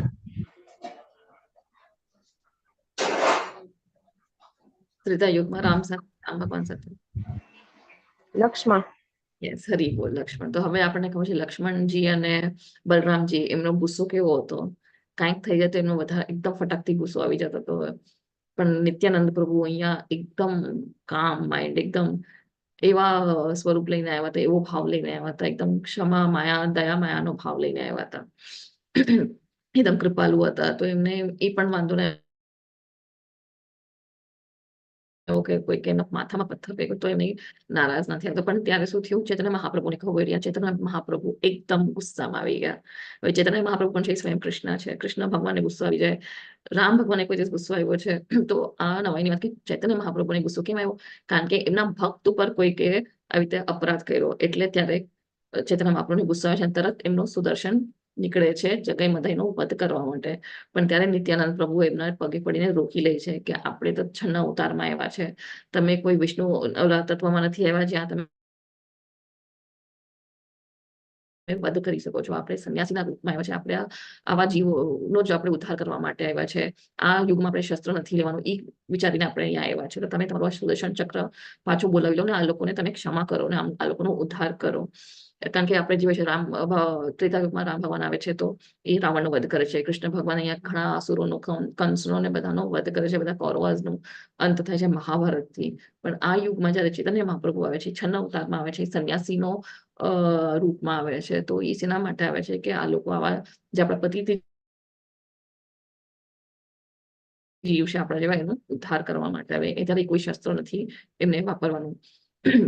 ત્યારે જગઈ મધાઈ જોઈ છે ને એ લોકો ટ્રાન્સફોર્મ થઈ જાય છે. એ લોકો ચૈતન્ય મહાપ્રભુના શરણે આવી જાય છે અને ભક્ત બની જાય છે. પછી અહીંયા છે આસુરિક પ્રવૃત્તિ. આ પણ ફોટો છે નીચે. આસુરિક પ્રવૃત્તિનું કોણ હતું? 10 માથાવાળું રાવણ. હરી બોલ. યસ, રાવણ. તો રાવણને પણ તપસ્યા કરી, એ પણ તપસ્યા કરતો હતો, મહાદેવની પૂજા કરતો હતો. એને તો 10 માથા પણ મળ્યા હતા. પણ આસુરિક હતો કારણ કે એ રામના શરણે આવ્યા જ નહીં. જે વિભીષણ આવી ગયા રામના શરણે અને વિભીષણને આખી લંકા મળી ગઈ માંગ્યા વગર. તો એકલા એ કૃપાલુ છે ભગવાન. અને રાવણ તો આવ્યો જ નહીં, કેમ એનો અહંકાર હતો, ખોટો અહંકાર હતો. એ ભગવાનના સામે શરણે આવ્યો જ નહીં તો ભગવાન પણ એને ક્ષમા કરી દે.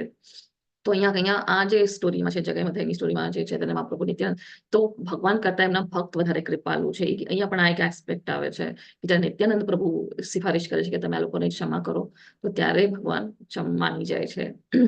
તો એવી રીતે ઘણી એવી સ્ટોરીઝ છે. આપણને ખબર છે કે ભગવાન એમના ભક્તોનું સાંભળે છે. જેમ આપણે નૃગ મહારાજની સ્ટોરી જોઈએ, જ્યારે એમના પુત્ર કહે છે કૃષ્ણ ભગવાનના કે આ જોતા છીપકલીને બચાવી લો, તો ત્યારે કૃષ્ણની કૃપા થાય છે. તો એવી રીતે પણ આપણે જયારે ભગવાનના ભક્તના શરણે જાય છે, આપણે જે બધા આચાર્યના શરણે જાય છે, ગુરુના શરણે જાય છે, ત્યારે આપણને ભગવાનની કૃપા મળે છે. ભગવાનની કૃપા આપણને ડાયરેક્ટ મંદિરમાં જઈને નહીં મળે. આ બધું કરીને પણ ગુરુને આપણે ભક્તિ નહીં કરે, એટલે એમના શરણે નહીં જાય ને આપણે બધી ભક્તિ ચાલુ કરશું તો કૃષ્ણની કૃપા નહીં મળે. જ્યાં સુધી આપણે ભક્તના દ્વારા નહીં જાય, ગુરુના દ્વારા નહીં જાય, તો એ કૃપા ભગવાનની આપણને બહુ દૂર છે મળવા માટે. ભગવાનની કૃપા તો બહુ જ દૂર છે. ભક્તની કૃપા મળી જાય ત્યારથી તો આપણને ફટાફટ ભગવાનની કૃપા મળે છે. એટલે કે અગર ચૈતન્ય મહાપ્રભુના તમે શરણે ના જઈ શકો તો તમે નિત્યાનંદ પ્રભુની શરણે જઈને ભક્તિ માંગો તો તરત આપણને ભક્તિ મળે છે. પછી અહીંયા 7.16 ચતુર્વિધા ભજન્તે માં જના સુકીર્તિનો જના આર્તો જિજ્ઞાસુ અર્થાર્થી જ્ઞાની ચ ભરતર્ષભ. યસ, અનુવાદ લેજો પ્લીઝ. અનમ્યુટ કરજો યા હેન્ડ રેઝ કરજો. હરે કૃષ્ણ.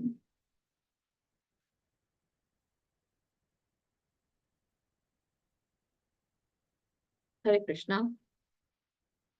16મો અનુવાદ લેજો. હરે કૃષ્ણ. Yes. હે ભરત શ્રેષ્ઠ, 4 પ્રકારના પુણ્યશાળી મનુષ્યો મારી ભક્તિમય સેવા કરે છે. દુઃખી, અર્થાથી જિજ્ઞાસુ અને જે પરમ સત્યના જ્ઞાનની શોધમાં છે તે. હરે કૃષ્ણ માતા. હરે કૃષ્ણ. તો હવે 4 પ્રકારના કયા લોકો આવે છે જે ભગવાનના શરણે જાય છે? તો અહીંયા ભગવાન કહે છે કે પેલા તો જે આર્થો એટલે જેને બહુ દુઃખ હોય છે, એકદમ દુઃખી હોય છે, કંઈક ને કંઈક પ્રોબ્લેમ હોય છે લાઈફમાં, એમને કંઈ ખબર જ નથી કે શું કરવું જોઈએ, તો એવા લોકો ભગવાન શરણે આવે છે. બીજા છે આર્થો અર્થાર્થી એટલે જેને પૈસા જોઈએ છે, જેને લક્ષ્મી જોઈએ છે, જેને પાસે પૈસા નથી તો એ ભગવાન પાસે પૈસાની માંગ કરવા જાય છે કે મારું કઈ ધન સંપત્તિ થાય, મારું બિઝનેસ આગળ વધે, મારું કઈ પ્રોફિટ થાય, મારું જોબ મળે, મને મારું કરિયર વધારે સારું થાય. તો એવી રીતે પણ ભગવાન જયારે ભગવાન કૃષ્ણ પાસે જાય છે, એમની દેવી દેવતાઓ કૃષ્ણ ભગવાનની વાત કરું છું, તો જયારે કૃષ્ણ ભગવાનના શરણે આવે છે આ બધી ચીજો લઈને. પછી છે જિજ્ઞાસુ જે આપણા જેવા લોકો જેને આપણને જાણવું છે, આપણે કોણ છે, ક્યાં છે, આત્મા શું છે, શરીર શું છે, આપણે કેમાં જગતમાં આવ્યા છે, આપણે કેવી રીતે છૂટી શકીએ સંસારના દુઃખોથી. એ જયારે આપણે જિજ્ઞાસા થાય છે ત્યારે આપણે ભગવાનના શરણે આવે છે. ત્યારે તમે ભગવદ્ ગીતાના શરણે આવો છો, ભગવદ્ ગીતા સાંભળો છો. કેમ? કારણ કે આપણે જિજ્ઞાસુ છે કે શું છે લાઈફ. અને જ્ઞાની શું છે? જ્ઞાનીને બધું આ જ્ઞાન છે, આત્મા શું છે, શરીર શું છે, પણ એ લોકોને ભગવાન માટે જાણવું છે, ભગવાનનું જે લીલા સાંભળવી છે, ભગવાનની ભક્તિ કરવી છે. તો એ ભગવાનની ભક્તિ કેવી રીતે આગળ વધારી શકે, એટલે આપણે જેમ લેવલ 1 થી લેવલ 2, લેવલ 2 થી લેવલ 3, 3, 4, 5 ભક્તિ શાસ્ત્રી, ભક્તિવલ, વૈભવ, જયારે એવા બધા આગળ કોર્સ કરે છે એના માટે, કારણ કે એમને હરે ભગવાનને પ્રાપ્ત કરવા છે અને ઈચ્છા છે, અને ભગવાનનું જ્ઞાન મેળવવા માટે એ આગળ વધે છે. તો જ્ઞાન તો છે, એ લોકોને પણ ભક્તિ આગળ કેવી રીતે વધે, ભગવાનને કેવી રીતે ધામે પહોંચી શકે, તો એને જ્ઞાની કહેવાય છે. તો આ 4 પ્રકારના લોકો પણ ભગવાનના શરણે આવે છે. તો અહીંયા ભગવાન કહે છે કે આ 4 પ્રકારના લોકો ભગવાનના શરણે આવે છે, ઓલા 4 પ્રકારના ભગવાનના શરણે આવતા નથી. તો હવે અહીંયા આપણને એક્ઝામ્પલ્સ આવશે. તો હવે તમે કહો કે હવે ગજેન્દ્ર મોક્ષની મેં સ્ટોરી કીધી હતી હમણાં, કે ક્યારનો 1000 વર્ષ સુધી એવી રીતે સ્ટ્રગલ કરી રહ્યો, તો એ કયા કેટેગરીમાં આવે? આર્તો અર્થાર્થી, જ્ઞાની કે જિજ્ઞાસુ?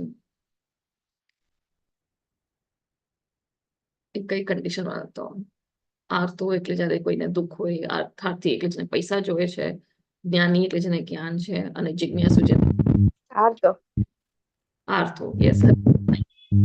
દ્રૌપદી કેમ આવે છે જયારે એનું ચીરહરણ થયું હતું?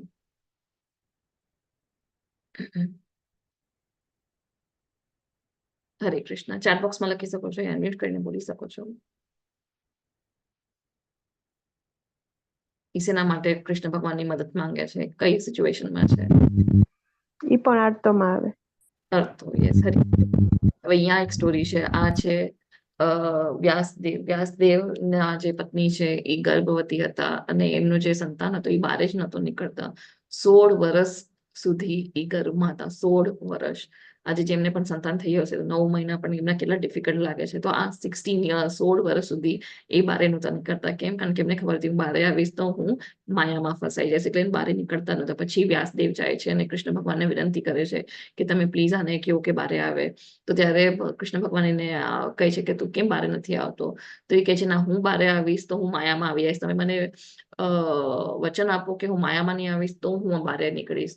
તો કૃષ્ણ ભગવાન એને તથાસ્તુ કહે છે કે તું બારે આવીશ તો તું એકદમ પ્યોર સોલ હોઈશ, તને કોઈ માયા તને અડશે નહીં, તું એકદમ માયાથી પરે હોઈશ. તો એ જે સંતાન છે એ 16 વર્ષે બારે આવે છે, અને 16 વર્ષ દેવજી મહારાજ, હરે કૃષ્ણ માતાજી. સુખદેવજી મહારાજનો જન્મ. સુખદેવ ગોસ્વામી મહારાજ. યસ. આપણે જે હું કહું છું ભાગવતમ, જે તમે ભાગવત સપ્તાહ અને કહો છો ભાગવત સપ્તાહ, તો એ ભાગવતમ કોઈ કીધી છે? તો એ ભાગવતમ કીધી છે સુખદેવ ગોસ્વામીએ. તો સુખદેવ ગોસ્વામી ભાગવતમ કથા કઈ રીતિ, કોને કઈ રીતિ? તો એ અહીંયા ફોટો છે. કોઈને ખબર છે કોને? અહીંયા સુખદેવ ગોસ્વામી છે, અને અહીંયા છે કોણ છે જેમને ભાગવતમ કહી રહ્યા હતા? 7 દિવસમાં એમને આખી ભાગવતમ કીધી હતી. 18,000 શ્લોક. પરીક્ષિત મહારાજ. બોલ. પરીક્ષિત મહારાજ કોણ છે? તો એ છે અનિરુદ્ધ કોણ હતા? અર્જુનના પુત્ર. તો અર્જુનના જે ગ્રેન્ડસન છે એ પરીક્ષિત મહારાજ છે. તો પરીક્ષિત મહારાજને એક શ્રાપ મળ્યો હતો કે એમની 7 દિવસમાં મૃત્યુ થઈ જશે. તો ત્યારે એ 7 દિવસમાં હવે એમનું જીવન કેવી રીતે વ્યતીત કરવાનું છે? એમનું બધું આખું જે, એ તો આખા પૃથ્વીના મહારાજ હતા, સમ્રાટ હતા પરીક્ષિત મહારાજ. જ્યારે પાંડવો બધું એમને સોંપીને નીકળી પડે છે આગળ સ્વર્ગના રસ્તે, તો ત્યારે પરીક્ષિત મહારાજ સંભાળે છે આખો વિશ્વ. પણ ત્યારે પછી એમનું એક શ્રાપ મળે છે, અને એ બધું મૂકીને, બધું ઘર બાર સંસાર બધું જે છે રાજપાટ બધું છોડીને એ આવે છે સુખદેવ ગોસ્વામીના શરણે આવે છે, અને એમને કહે છે કે હવે મને ભગવાનનું જ્ઞાન આપો. તો હવે આ કેટેગરીમાં, આ કઈ સ્થિતિમાં, આ કયા કેટેગરીમાં આવે આ સ્ટોરી, અને આ કયા કેટેગરીમાં આવે? અહીંયા જયારે સુખદેવ ગોસ્વામી નથી નીકળતા તો ત્યારે એમની માતાની જે અવસ્થા છે એ કઈ કેટેગરીમાં આવે? હરે કૃષ્ણ. આર્થો, અર્થાર્થી, જ્ઞાની, પરમ જ્ઞાન, હરે કૃષ્ણ. હરે કૃષ્ણ. તમારો વાંચ નથી.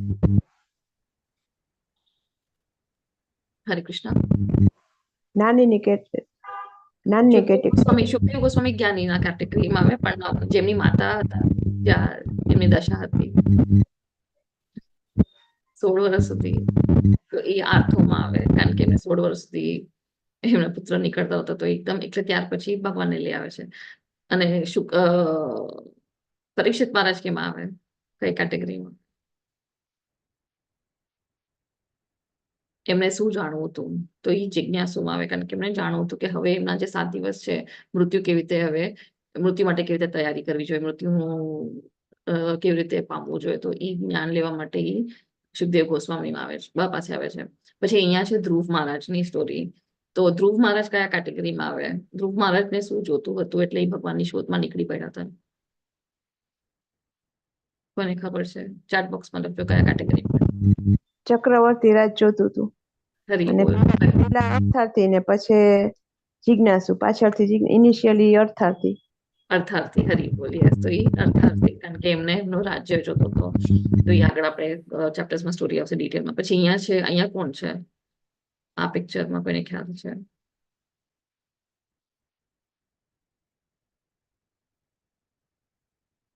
આ કઈ સ્ટોરી છે? ત્રેતા યુગની સ્ટોરી છે. ચલો, રામ હરે ભગવાન. કૃષ્ણ માતાજી. રામ ભગવાન ને સુગ્રીવનો જે મિલન કરાવે છે હનુમાનજી ત્યારની છે. હરી બોલ. કયા કેટેગરીમાં આવે આ? તો પછી આર્થો, જિજ્ઞાસુ, અર્થાર્થી, જ્ઞાની. ઓકે. યસ, દેવાંગી માતાજી. હરે કૃષ્ણ. અનમ્યુટ કરજો. હરે કૃષ્ણ. યસ, અર્થાર્થી. અર્થાર્થી, હરી બોલ. યસ, કારણ કે સુગ્રીવ મહારાજે એમને પ્રોમિસ કર્યું હતું કે એ બતાવશે કે લંકાનું અને એમને બલિનું જે રાજ્ય હતું એ જોતું હતું, એટલે એ પ્રોમિસ લે છે અને રામ ભગવાન એમને પ્રોમિસ કરે છે કે તમને બલિ જે રાજ્ય લઈ લીધું હતું સુગ્રીવ મહારાજનું એ રિટર્ન કરશે. અને પછી આ છે નૈમિષારણ્ય. નૈમિષારણ્યમાં ભાગવતમ પાછી બોલાણી હતી. તો અહીંયા તો આ કલયુગના સ્ટાર્ટના પહેલા જ જયારે પરીક્ષિત મહારાજને 7 દિવસમાં સુખદેવ ગોસ્વામી આખી ભાગવતમ કીધી હતી, અને ત્યારે ઘણા બધા મહાઋષિઓ, મહામુનિઓ બધા પ્રેઝન્ટ હતા, એ લોકો બધું સાંભળી રહ્યા હતા. ને પછી જયારે કલયુગ ચાલુ થવાનું હતું, એટલે કલયુગનું પ્રકોપ ચાલુ જ થયું હતું, તો ત્યારે નૈમિષારણ્યમાં 1000 વર્ષ સુધી આ બધા ઋષિ મુનિઓ પાછા ભેગા થયા, ને સૂત ગોસ્વામી ને શૌનકાદિ ઋષિના નિરીક્ષણમાં પાછી ભાગવતમ બોલાણી હતી. તો આ કહેવાય છે જ્ઞાની, કારણ કે બધા મહાઋષિઓને જ્ઞાન તો છે ભગવાનનું, પણ એમને વધારે ભક્તિ ભગવાનનું સાંભળ્યું છે. અને આ કેમ ભેગા થયા હતા? આપણા જેવા લોકો માટે, કલયુગના લોકો માટે કેવી રીતે ઉદ્ધાર કરે એના માટે એમને આ યજ્ઞ કર્યો હતો. 1000 વર્ષ સુધી આ ભાગવતમ બોલાણી હતી. તો જે ભાગવતમ અત્યારના આપણી પાસે છે, શ્રીમદ ભાગવતમ, એ આ નૈમિષારણ્યમ જે આખું સ્ટોરી છે ત્યાંથી શરૂ થાય છે. તો જયારે મેં ફર્સ્ટ ચેપ્ટર વાંચશો તો તમને આખું ખ્યાલ આવશે. તો હવે આપણે આગળ વધીએ 7.17. તેષાં જ્ઞાની નિત્યયુક્તા એક ભક્તિર વિશિષ્યતે પ્રિયો હિ જ્ઞાનિનોત્યર્થમ અહમ સ ચ મમ પ્રિયઃ. હરે કૃષ્ણ. યસ, દેવાંગી માતાજી.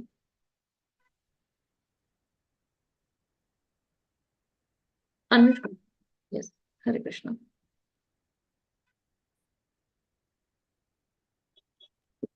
યસ, દેવાંગી માતાજી. મારો અવાજ આવે છે? અનુવાદ લેજો 17th. યસ, તમારો અવાજ નથી આવતો. ઓકે, બીજો લેશું. હરે કૃષ્ણ માતાજી. હરે કૃષ્ણ. વાંચું હું? યસ, યસ, વાંચો.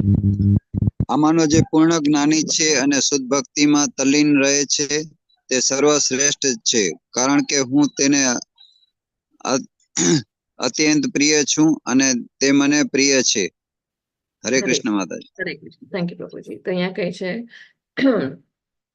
કે હવે અહીંયા કહે છે કે જે પૂર્ણ જ્ઞાની છે અને શુદ્ધ ભક્તિમાં લીન છે રહે છે તો એ સર્વશ્રેષ્ઠ છે. તો અહીંયા ભગવાન કહે છે કે જે પૂર્ણ જ્ઞાન છે અને જે ભગવાનની શુદ્ધ ભક્તિ કરે છે. તો પૂર્ણ જ્ઞાન અને શુદ્ધ ભક્તિ આ બે બહુ ઇમ્પોર્ટન્ટ છે ભગવાનને પ્રાપ્ત કરવા માટે અને ભગવાનનું પ્રેમ માટે.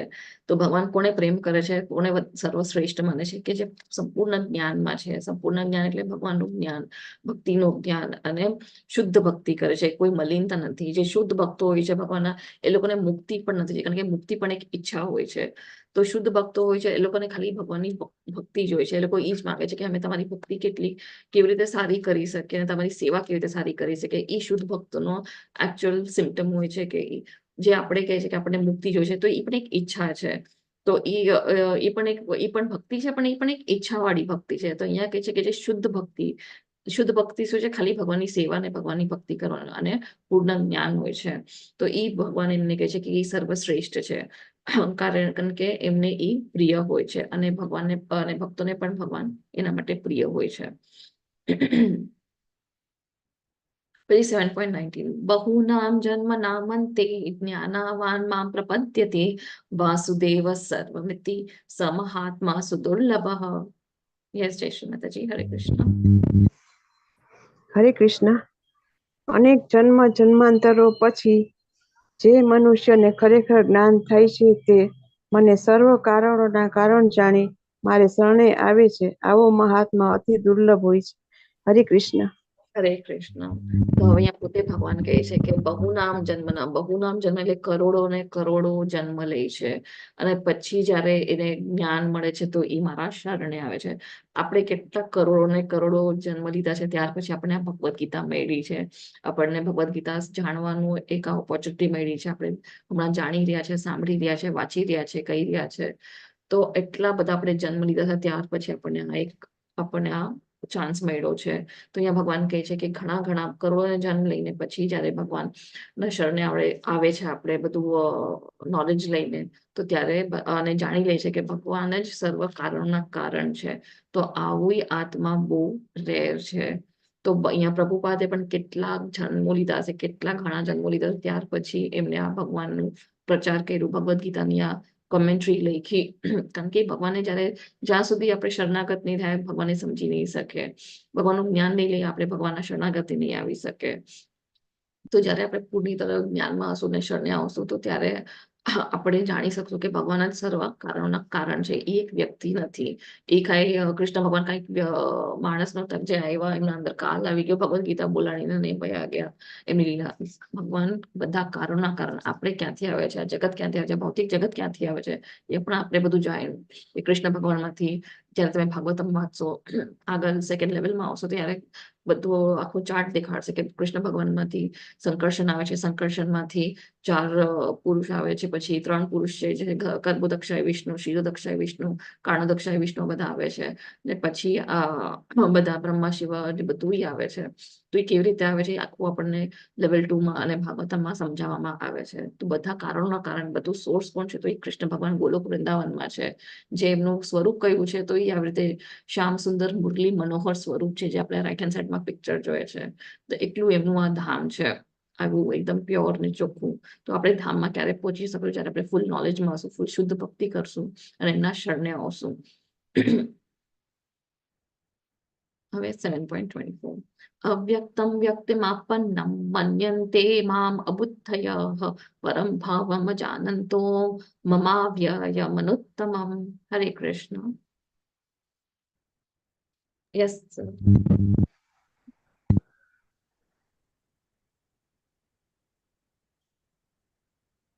જય શ્રી માતાજી. તમારો વાંચો.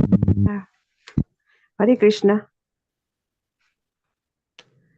મને પૂર્ણ રીતે નહીં જાણનારા બુદ્ધિહીન મનુષ્યો માને છે કે હું પૂર્ણ પુરુષોત્તમ પરમેશ્વર કૃષ્ણ પહેલા નિરાકાર હતો અને હવે મેં આ વ્યક્તિત્વને ધારણ કર્યું છે. તેમના અલ્પ જ્ઞાનને કારણે તેઓ મારી અવિનાશી અને સર્વોપરી પ્રકૃતિને જાણતા નથી. હરે કૃષ્ણ. હરે કૃષ્ણ. તો હવે અહીંયા ભગવાન વર્ડ્સ આપે છે. શું?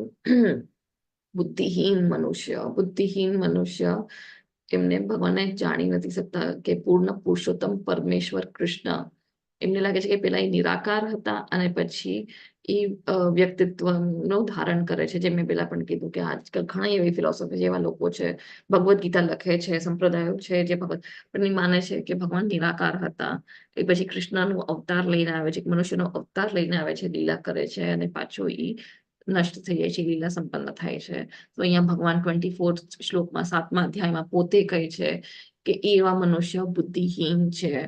અહીંયા અબુદ્ધય એટલે બુદ્ધિહીન, એ લોકોને બુદ્ધિ નથી, એ લોકોને લાગે છે કે હું એક મનુષ્ય છું. તો અહીંયા પોતે ભગવાન કહે છે કે લોકો મને નિરાકાર માને છે અને પછી એમને લાગે છે કે હું વ્યક્તિ નું રૂપ ધારણ કરું છું. અને તેમના અલ્પ જ્ઞાન એટલે લિમિટેડ નોલેજ છે, કારણ કે એમની સેન્સીસ જ લિમિટેડ છે, તો નોલેજ પણ એવી રીતે લિમિટેડ રહેવાની છે. એના લિમિટેડ નોલેજના કારણે એ સમજી નથી શકતા કે ભગવાન અવિનાશી છે અને સર્વવ્યાપી છે, સર્વોપરે છે. તો એવું એમનું જે નેચર છે એ કોઈ જાણી નથી શકતો. કેમ? કારણ કે તો અબુદ્ધયા છે અને અલ્પ બુદ્ધિના છે. એટલે લિમિટેડ નોલેજ છે. અને અહીંયા ભગવાન પોતે કહે છે મામ અવ્યયમ અનુત્તમમ, કે હું અવ્યયમ છું, અવિનાશી છું. અહીંયા 7.25 તમે કોઈ પણ કંઈક ક્યાં લખ્યું છે કે કૃષ્ણ ભગવાન છે, તો 7.24 માં તમે કહી શકો છો કે ભગવાન પોતે અહીંયા કહે છે. યસ. નાહમ પ્રકાશ સર્વસ્ય યોગમાયા સમાવૃતઃ મૂઢોયમ ન વિજાનાતિ લોકો મામ અજમ અવ્યયમ. યસ દેવાંગી માતાજી, હરે કૃષ્ણ. તમારો માઇકમાં કંઈક પ્રોબ્લેમ લાગે છે, તમારો અવાજ નથી આવી રહ્યો. મને જ નથી આવી રહ્યો કે બધાને નથી આવી રહ્યો? હરે કૃષ્ણ. હું મૂર્ખ તથા અલ્પ બુદ્ધિ વાળા માણસો સમક્ષ કદી પોતાને પ્રગટ કરતો નથી. તેમને માટે હું મારો અતરંગ શક્તિ દ્વારા આવૃત રહું છું અને તેથી તેઓ જાણતા નથી કે હું અજન્મા તથા અવિનાશી છું. હરે કૃષ્ણ. થેન્ક યુ માતાજી. હરે કૃષ્ણ. હરે બોલ. તો અહીંયા ભગવાન પાછું ફરીથી કહે છે કે હું મૂર્ખ તથા અલ્પ બુદ્ધિ વાળા માણસો સમક્ષ કદી પોતાને પ્રગટ કરતો નથી. એટલે પોતે એવા અલ્પ બુદ્ધિ માણસોના સામે આવતા નથી. આપણે કહે છે ને કે ભગવાન આપણી સામે કેમ નથી આવતા? કારણ કે આપણી નોલેજ લિમિટેડ છે અત્યારના. આપણે ભગવાનના શરણે હજી પૂરી તરહ આવ્યા નથી. તો ભગવાન આપણી જ્યાં સુધી આપણે ભક્તિ ભાવ ને પ્રેમ ને શ્રદ્ધા ને શરણાગતનો નહીં હોય ત્યાં સુધી ભગવાન આપણી સામે સમક્ષ આવશે નહીં. તો ભગવાન અહીંયા કહે છે કે ત્યારે એમની યોગ માયા, જેમની અંતરંગ શક્તિ છે એ યોગ માયા છે. આપણે એમ ત્યારના કેમાં છે? આપણે મહામાયામાં છે. મહામાયા શું છે? એમની બાહિરંગી શક્તિ છે. આપણી આત્મા જે છે એ એમની પરાશક્તિ છે, અપરાશક્તિ છે. અને જે એમની આ બધી પ્રકૃતિ છે એ બધી નિષ્કૃષ્ટ શક્તિ છે. તો અહીંયા ભગવાન કહે છે કે જે મને જાણતું નથી, હું એમને યોગમાં જેમ ઢાંકી દઉં છું. એ લોકો મને ઓળખી શકતા નથી અને એટલે એ લોકો સમજી નથી શકતા કે એ અજન્મ ને અવ્યયમ, અજન્મ છે અને એ અવ્યમ છે. એમનું કોઈ દિવસ નાશ નહીં થાય. એ અવિનાશી છે. અવ્યયમનો બીજો મતલબ છે કે કોઈ જેમના ભક્તોને એ કોઈ દિવસ નિરાશ નહીં કરે. ભક્તો માટે હંમેશા ભગવાન વેચાઈ જાય છે. ભગવાન ભક્તોના આધીન હોય છે. તો એનો બીજો મતલબ છે અવ્યયમનો. તો એ અવિનાશી છે અને અજન્મ છે. કોઈ દિવસ જન્મ નથી લેતા, એ પ્રકટ થાય છે. તો અહીંયા રાઈટ હેન્ડ સાઈડમાં કોનું પિક્ચર છે? નરસિંહદેવનું. હરી બોલ. હરે યસ. કૃષ્ણ. હરે કૃષ્ણ. તો નરસિંહદેવ શેના માટે આવ્યા હતા? નરસિંહદેવ કઈ હિરણ્યકશિપ માટે નતા, એ એના ભક્ત માટે આવ્યા હતા. એ પ્રહલાદ મહારાજ માટે આવ્યા હતા. જયારે પ્રહલાદ મહારાજને હિરણ્યકશિપ હેરાન કરે છે અને કહે છે શું તારા ભગવાન આ થાંભલામાં છે? તો ત્યારે પ્રહલાદ મહારાજ કહે છે હા એ થાંભલામાં પણ છે. તો ત્યારે ઓલો અહંકારમાં એ થાંભલાને તોડે છે હિરણ્યકશિપને. ત્યારે નરસિંહદેવ પ્રકટ થાય છે. તો એ કોના માટે? પ્રહલાદ મહારાજને બચાવવા માટે, એમના માટે પ્રકટ થાય છે. અને પછી ત્યારે હિરણ્યકશિપુનો જે અહંકારનો જે છે એ બધું એ વધ કરે છે. પોતે હિરણ્યકશિપુનું વધ કરે છે. પછી કૃષ્ણ ભગવાન કેમ અવતારે છે? તો એ કઈ કંસ માટે નથી અવતારતા, પણ એ આવે છે દેવકી માટે, દેવકી માતા માટે આવે છે, કુંતી માતા માટે આવે છે, દ્રૌપદી માટે આવે છે, અર્જુન માટે આવે છે, નંદ બાબા છે, વસુદેવ, એ એમના ભક્તો માટે આવે છે. અને આ પછી આ તો બધી સાઈડમાં લીલા થાય છે, જે કંસ છે ને બીજા બધા અસુરો હતા, મહાભારતનું યુદ્ધ, પણ એ એકચ્યુઅલી એમના ભક્તો માટે આવે છે. અને જયારે બી આવે છે તો ત્યારે દુર્યોધનના સામે પણ એમને એક મિની વિશ્વરૂપ દેખાડ્યો હતો. તો એ દુર્યોધન માની ના શકે કે આ તો માયાવી છે. તો દુર્યોધનને પણ એમનું જે વિશ્વરૂપ હતો એક મિની વર્ઝન દેખાડ્યું. નહોતો દેખાડ્યો, બીજા બધા રૂપ દેખાડ્યા, તો પણ દુર્યોધન માનતો નથી. કેમ? કારણ કે માયાનો જે પ્રકોપ છે, જે આ ડિલ્યુઝનમાં છે, ઇલ્યુઝનમાં એટલું સ્ટ્રોંગ છે કે એ ભગવાનને એક્સેપ્ટ જ નથી કરી શકતો. રાવણ ભગવાનના શરણે ના આવી શક્યો. તો એ ભગવાન ત્યારે યોગ માયાથી ઢકાયેલા હોય છે આવા અલ્પબુદ્ધિ વાળા માણસોના સામે. એ પ્રકટ થતા નથી. પ્રકટ થશે તો પણ નહીં સમજાય, કારણ કે જ્ઞાન જ નથી, ભગવાનનો ભાવ જ નથી, શરણાગત ગતિ જ નથી. 7.26 વેદાહમ સત્યાની વર્તમાનાની ચાર્જુન ભવિષ્યાની ચ ભૂતાની મામ તુ વેદ ન કશ્ચન. હરે કૃષ્ણ.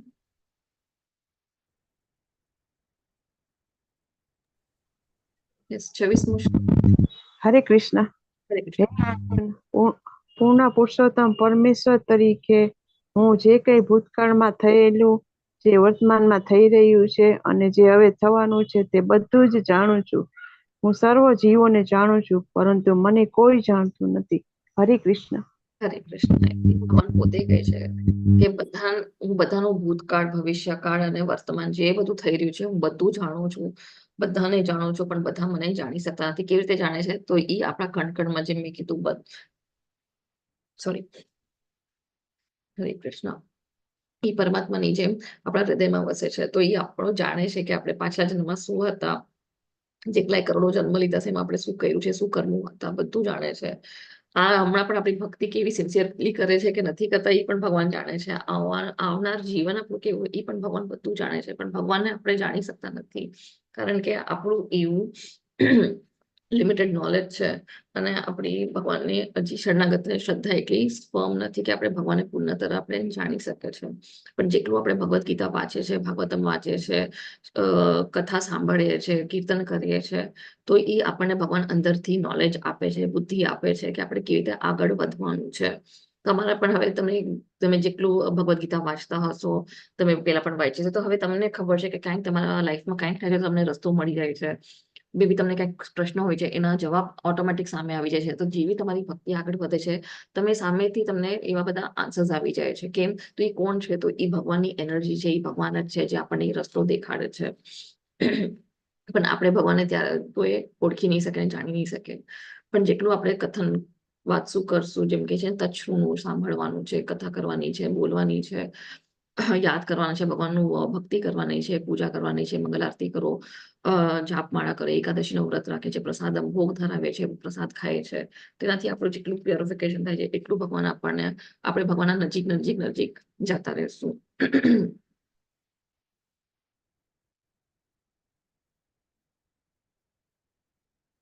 તો હવે આપણે કેવી રીતે આ દ્વંદ્વોથી મુક્ત થવું જોઈએ, જે આપણું છે સુખ દુઃખ છે, બધું લવ હેટ છે, આ બધા દ્વંદ્વોથી આપણે કેવી રીતે મુક્ત થઈ શકીએ છે?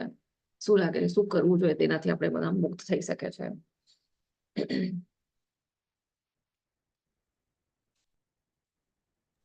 મહામંત્રનો જાપ કરવો જોઈએ.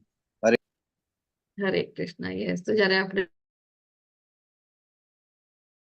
મહામંત્રનો જાપ કરે છે, આપણે ભગવદ્ ગીતા સાંભળે છે, ભાગવતમ સાંભળે છે, ઓથોરાઇઝડ સોર્સથી સાંભળે છે, આચાર્યનું જ્ઞાન જે બધી બુકો છે એ વાંચે છે, તો આપણું ધીરે ધીરે આપણે આ બધા દ્વંદ્વોથી આપણે મુક્ત થાય છે. ભગવાન જ આપણને એક બુદ્ધિ સદબુદ્ધિ આપે છે કે આપણે આ બધા દ્વંદ્વોથી મુક્ત થશું, બધું ડિટેચ થતા જશું. ગઈકાલના ચેપ્ટરમાં પણ ગઈકાલે પણ અમરીશ પ્રભુજી આપણને કીધું કે જેટલું આપણે ભક્તિ કરશું એટલું બધું આપણે ડિટેચ થતા જશું બધી ચીજોથી, અને કૃષ્ણ ભગવાન સાથે આપણે અટેચ થશું, અને માયા આપણને પછી અડી પણ નહીં શકે. જેમ હરિદાસ ઠાકોર માળા જાપ કેટલી 3 લાખ નામ જાપ કરતા હતા. માયાદેવી સ્વયં આવે છે એમની તપસ્યા ભંગ કરવા માટે, પણ એમને કઈ એફેક્ટ થતું નથી, કારણ કે એ ભગવાનના ભક્તિમાં એટલા લીન છે, એમને વિશ્વાસ છે, એમને શ્રદ્ધા છે, એમને આ બધી ભૌતિક ચીજોથી કઈ અટેચમેન્ટ નથી. અને ત્યારે માયાદેવી સ્વયં એમના પગે પડે છે અને એમને હરિનામની દીક્ષા માંગે છે.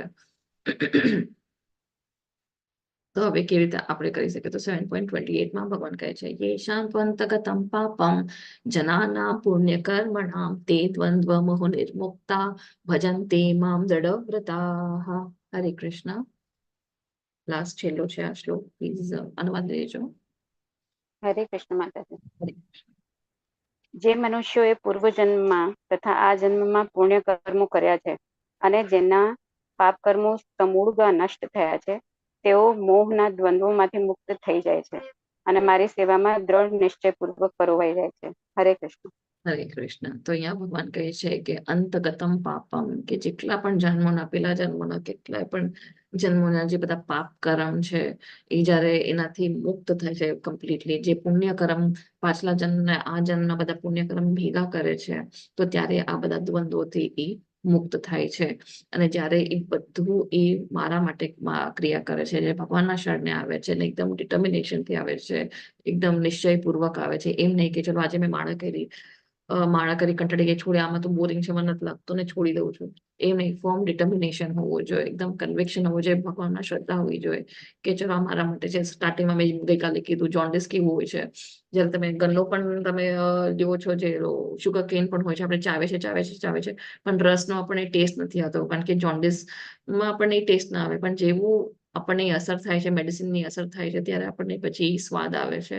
તો ભક્તિ પણ એવી રીતે જ છે, કડવી જ લાગશે સ્ટાર્ટિંગમાં, એવી કડવી લાગશે, પણ જે આપણી ડિટર્મિનેશન હશે, જેટલું આપણે પ્રયાસ કરશું, જેમ કીધું ભગવાને યોગ અભ્યાસ હેતુ કૌંતેય, તો જેટલું આપણે અભ્યાસ કરશું, યોગ અભ્યાસ કરશું, ભાગવતમ વાંચશું, ભગવદ ગીતા વાંચશું, સાંભળશું, આગળ વધશું, જેટલી આપણે માળા કરશું, એટલું આપણું આ બધા પાપ કર્મો જે છે, બધું આ જે મલિનતા છે, બધું ક્લીન થતું જશે. કેટલા જન્મ આપણને ખબર નથી, આ જન્મ પણ આપણે ઘણા પાપ કરી દીધા, કારણ કે આપણે અજ્ઞાનતામાં હતા. પણ હવે આપણને ખબર છે કે નેક્સ્ટ જન્મ આપણું કેવું સાર્થક થાય, એના માટે આપણે બધા પાપ કર્મ કટ કરવા પડશે ત્યારથી, અને પુણ્ય કર્મ ભેગા કરવા પડશે, પુણ્ય કામ કરવું પડશે, ભક્તિમય સેવા કરવી પડશે, તો જ આઈને આપણું આ જીવનનું આગળ ઉદ્ધાર થશે, આપણી આત્માનું ઉદ્ધાર થશે. અને આપણે જેટલું ડિટર્મિનેશન ફોર્મ રહેશે, એટલી આપણી ભક્તિ આગળ વધશે. તો અહીંયા એક નાની સ્ટોરી છે. અહીંયા છે, એક ચકલી હતી નાનકડી. તો એના અંડા મૂકે છે અહીંયા સમુદ્રના કિનારે, જેમ આપણે બીચ ઉપર જોઈએ ને આમ સીશોર હોય, તો એ સીશોર ઉપર એમના અંડા મૂકે છે. અને ત્યારે એક જે સાગરની એક લહેર આવે છે અને એ બધા અંડા ખેંચી લઈ જાય છે. તો આ પક્ષી આવે છે ને એનું બહુ દુઃખ થાય છે કે એના બધા અંડા ઓલો સમુદ્ર લઈ ગયો. તો એ સમુદ્રને કહે છે કે, સાગરને કહે છે કે તું મારા બધા અંડા પાછા કર, મારા અંડા પાછા કર. તો ઓલો કે છે હવે તો મેં લઈ લીધા, ખાઈ લીધા, હવે કે તને પાછા મળે નહીં. તો એ કે છે જો તું મારા પાછા નહીં કરે અંડા, તો હું પાણી પીને તારો આખો મહાસાગર ખતમ કરી નાખીશ. તો ઓલો કે તું નાની ચકલી, તું શું કરી લેવાની છો?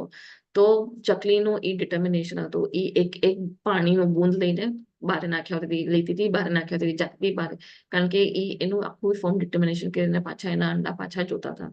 તો એ જોઈને જે પક્ષીઓના રાજા છે, પક્ષીઓના રાજા કોણ છે? ફોટામાં દેખાય છે કોણ છે પક્ષીઓના?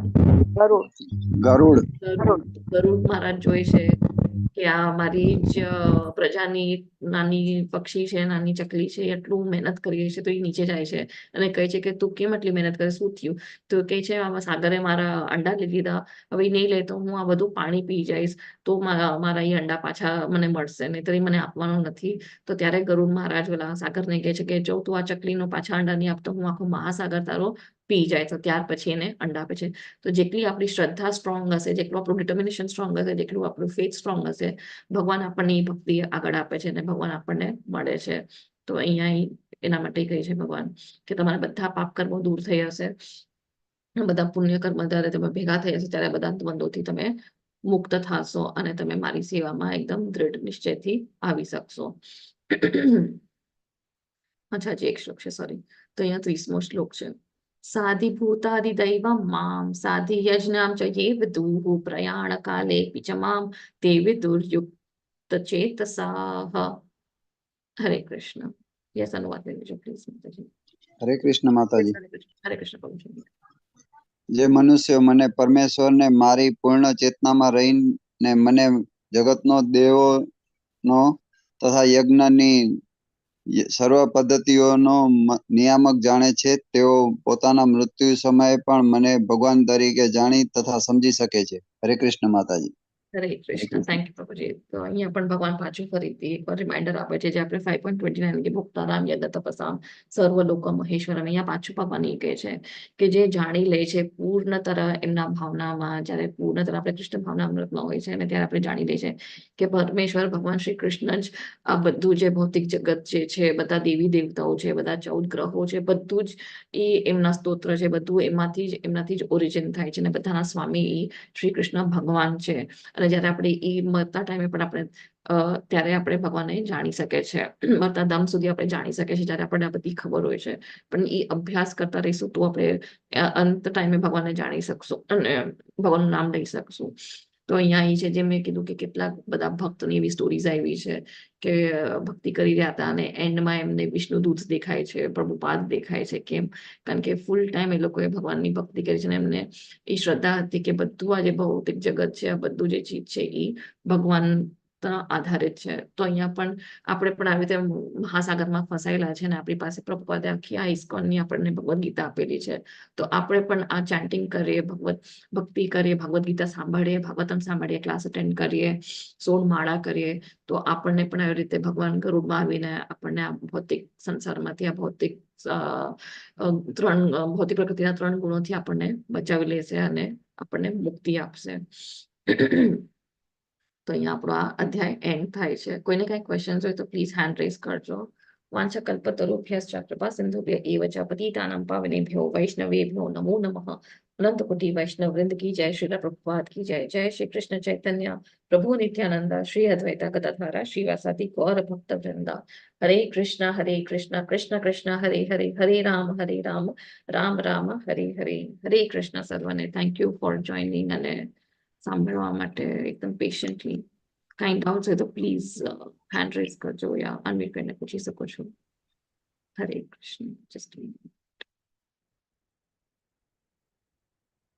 મારો એક પ્રશ્ન છે